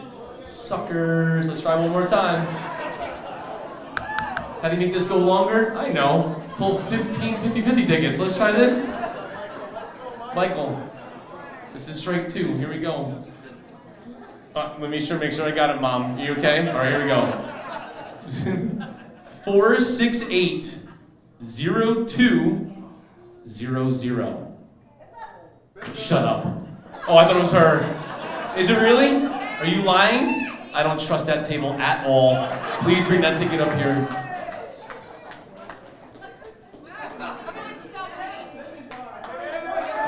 Okay.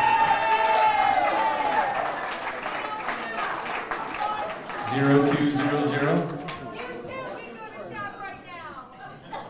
4680200. The man is a winner.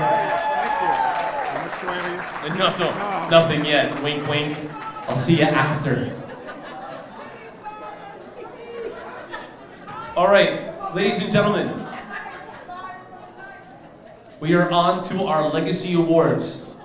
And I want to read a little something just to remind everybody what the Legacy Award is all about. The Highlander Legacy Award is for candidates who have made a lasting impact on athletics at West Milford High School through service to the community, state, and nation. So this goes above and beyond just being athletic. Our first inducted to the Legacy Award is George Nakara. George Nakara cannot be with us tonight, so I've been asked to read off some items for him. I'm not gonna lie, this is very intimidating. This is beyond sports, but that's what the Legacy Award is all about. A 1965 graduate of West Milford High School, George lettered in football, basketball, and baseball. Once again, a 3-letter athlete, earning all Passaic County honors in basketball. George was a straight-A student at West Milford High School. Sometimes, however, where a person truly shows that they are a Highlander is after they leave our high school. George graduated from the U.S. Coast Guard Academy in 1969, eventually rising to the rank of Rear Admiral. He led 1st District forces in response to the terrorist attacks of September 11, 2001, as New York was within his area of responsibility. Admiral Nakara served as the Director of Information and Technology, as the Chief Information Officer in Coast Guard Headquarters from 1997 to 2000. He led the Coast Guard's initiatives towards migrating the potential effects of the year 2000 computer problems. In that capacity, Admiral Nakara addressed the United Nations, and Group of 8 nations on a potential disruption to maritime operations and proposed solutions for all vessels, which eventually became an international standard. During his career, he served on 3 cutters. He also spent many years in the marine safety and environmental protection programs and completely redesigned the merchant marine licensing and manning regulations. His awards include 3 Distinguished Service Medals, the Legion of Merit, and 3 Meritorious Service Medals, and many other personnel and unit awards. Admiral Nakara holds an MA in Business Management from Central Michigan University and was a National Security Fellow at Harvard University from 1990 through 1991. As I stated before, George not only proved that he was a Highlander in high school, but also much more after. Admiral George Nakara, we thank you for your service and we welcome you to the West Milford Athletic Hall of Fame.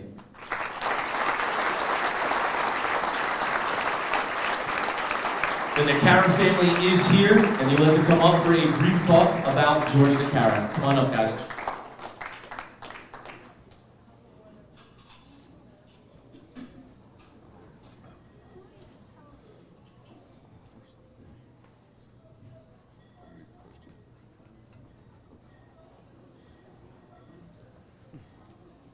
George was my brother, or is my brother. And George is, how can I say it? I've idolized George all my life. But I have to correct Kevin Meistickle on one thing. Kevin said both of us carried books around. Well, George carried the books. I was the one that had the beautiful lady behind me, who is now and has been my wife for 50 years, my wife Linda. Sorry I had to correct you on that, Kevin. George was an outstanding athlete in high school and in college. He played football at the Coast Guard Academy. The thing about George that has never changed since we were growing up together is that he always looked out for me. Whether it was playing ball or whether it was in a tug of war with our buddies, he always looked out for me. George was always bigger, faster, and stronger than me, and also very much smarter than me. But he was a caring, older brother, and he still is today. I just spoke to him the other day, and he's very sorry that he was unable to be here tonight, but he certainly wishes everyone the best of luck and health and happiness. And I have to say this about George. When he was in the midst of the tragedy of 9/11, he would call me and tell me of the atrocities that he was witnessing, because he was there. He was there the entire time. He helped evacuate Manhattan during that horrible time. And through it all, he remained strong and steadfast. And because of his courage, I remain the same way. And for that, I'll always be eternally grateful to my big brother, George, Admiral Nakara. Thank you.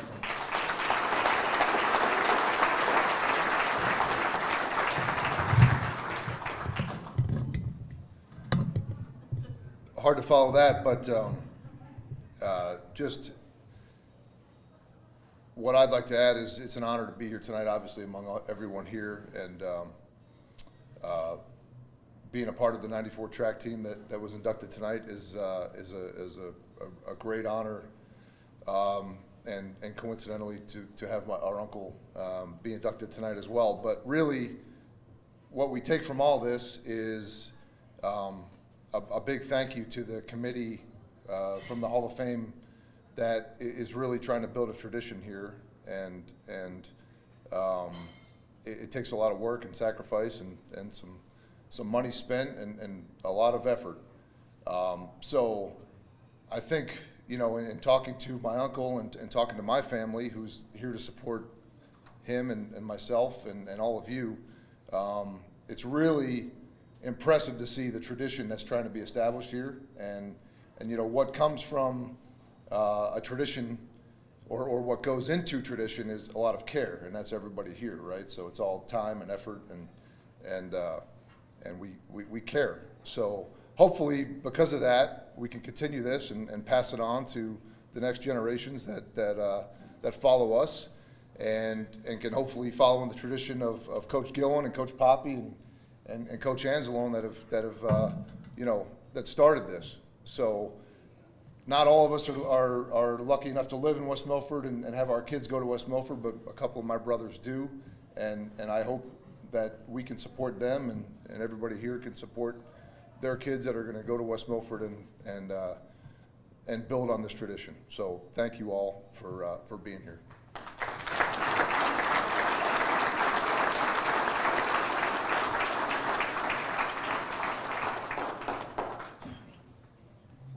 Thank you, Nakara family, for those nice words. And again, congratulations to Admiral Nakara for being inducted into the Athletic Hall of Fame.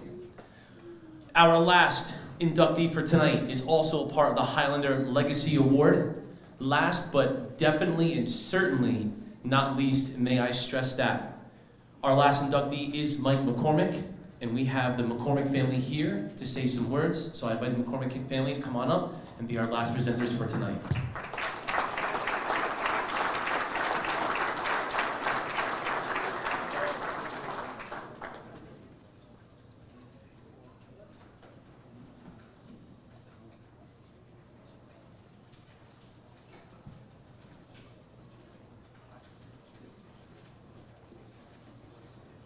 Okay. Hi, everyone. It's been a long night, but it's been a great night. I'm going to keep it short but sweet. Okay. So thank you so much for the kind introduction. Tonight, I'm speaking on behalf of my mom, Claire, and my brother, Tyler. We are honored to accept the Highlander Legacy Award on behalf of my dad, Michael McCormick. First, we would like to congratulate all of the inductees of the West Milford High School Athletic Hall of Fame class of 2022. We would also like to thank the executive committee for nominating my dad. He would have been honored and humbled to be included among this group of highly accomplished inductees. In particular, thanks to Mr. Gillen for helping prepare this event. And we must also thank the entire West Milford community for their thoughts, prayers, and support. To those of you who sent cards, letters, emails, and pictures, thank you. To those of you who reached out to our family over the past year, thank you. And to the Marshall Hill community, who was particularly supportive of Dad, thank you. And to Dr. Anamone, who was so supportive when Dad made the incredibly difficult decision to retire, thank you too. If Dad were here today, he would also thank his parents, William and Julianne, for all their support throughout his life. He would have a much longer list than I do of all the teachers, coaches, teammates, co-workers, family, friends, and many more to thank as well. We thank each and every one of you. I have no doubt that Dad would have also come prepared with a lot of funny stories about his experiences in West Milford athletics. I don't have those funny stories. While I don't have those funny stories, I would like to share a few words about my dad's experiences in West Milford that led him to this induction today. Michael was a son of West Milford. He grew up in West Milford with his parents, his sister Meg, his brothers Bill and John. He was the proud uncle to his nephews Rick and Bill, and his nieces Kate and Kelly. His younger years attending school and playing sports in West Milford helped shape him into the person he would later become. Those years also prepared him for leadership and adversity that would come later in his life. His love of football and baseball began here. Dad was a big fan of the Giants and the Yankees. Dad made many lifelong friends growing up in West Milford, some of whom he would go on to work with. Many of those people are in this room tonight. He followed in his father's footsteps as an educator, first as a teacher and then as an administrator. Like his father, William, Dad always stressed the importance of education to his own children. Our family was his top priority, and he instilled in us the work ethic we needed to pursue education in order to achieve our goals. Serving as an assistant principal and then as principal of West Milford High School, Dad later became principal of Marshall Hill Elementary School, where he stayed until he retired. He said that Marshall Hill was the perfect place to close out his career in education. Even with his formal education role behind him, Dad had more to give.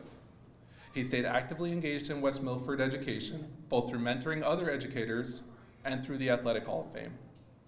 He proudly served as vice chairman of the Hall of Fame Executive Committee and as chairman of the Selection and National Nomination Committee. These roles combined his passion for sports and education in the perfect way. Facing health issues later on in his life, he handled these challenges with grace and dignity. Dad, we miss you every day, but especially tonight as we celebrate your Hall of Fame induction. Although you're not with us physically, I know you're with us in spirit. In closing, think how you might help others like Michael would. Be a mentor, a teacher, a coach. Share your knowledge and skills with others. Show others how they might be a little bit braver, a little stronger, and a little kinder. The honorees being recognized tonight exemplify athletic achievements, but you don't need to be a West Milford legacy in order to make a lasting impact of your own. Thank you for the incredible honor, and congratulations again to all the honorees.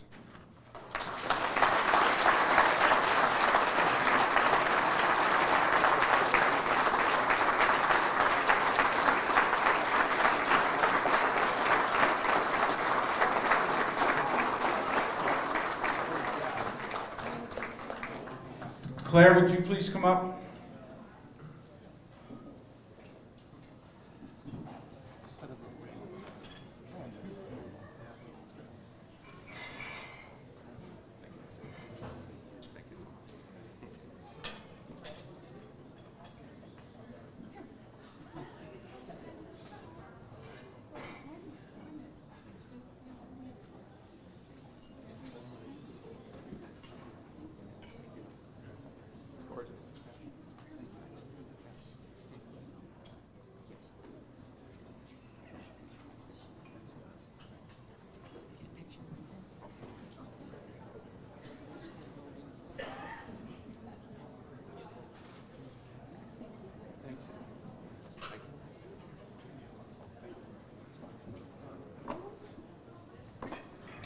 Just in case you're confused on what happened there, we've given all our inductees a ring tonight when they got into the Hall of Fame. However, we made Mike's into a pennant for his wife to wear around her neck so she can remember all the times we had there. It was awesome. Absolutely beautiful. All right, ladies and gentlemen, for our next 7 inductees. I'm just kidding. I'm just kidding. Ladies and gentlemen, from the bottom of my heart, thank you so much for coming out tonight. We hope you enjoyed the 2022 inductees to the West Milford Athletic Hall of Fame. Unless anybody else has something to say, this meeting is adjourned. Have a great night and a safe trip home.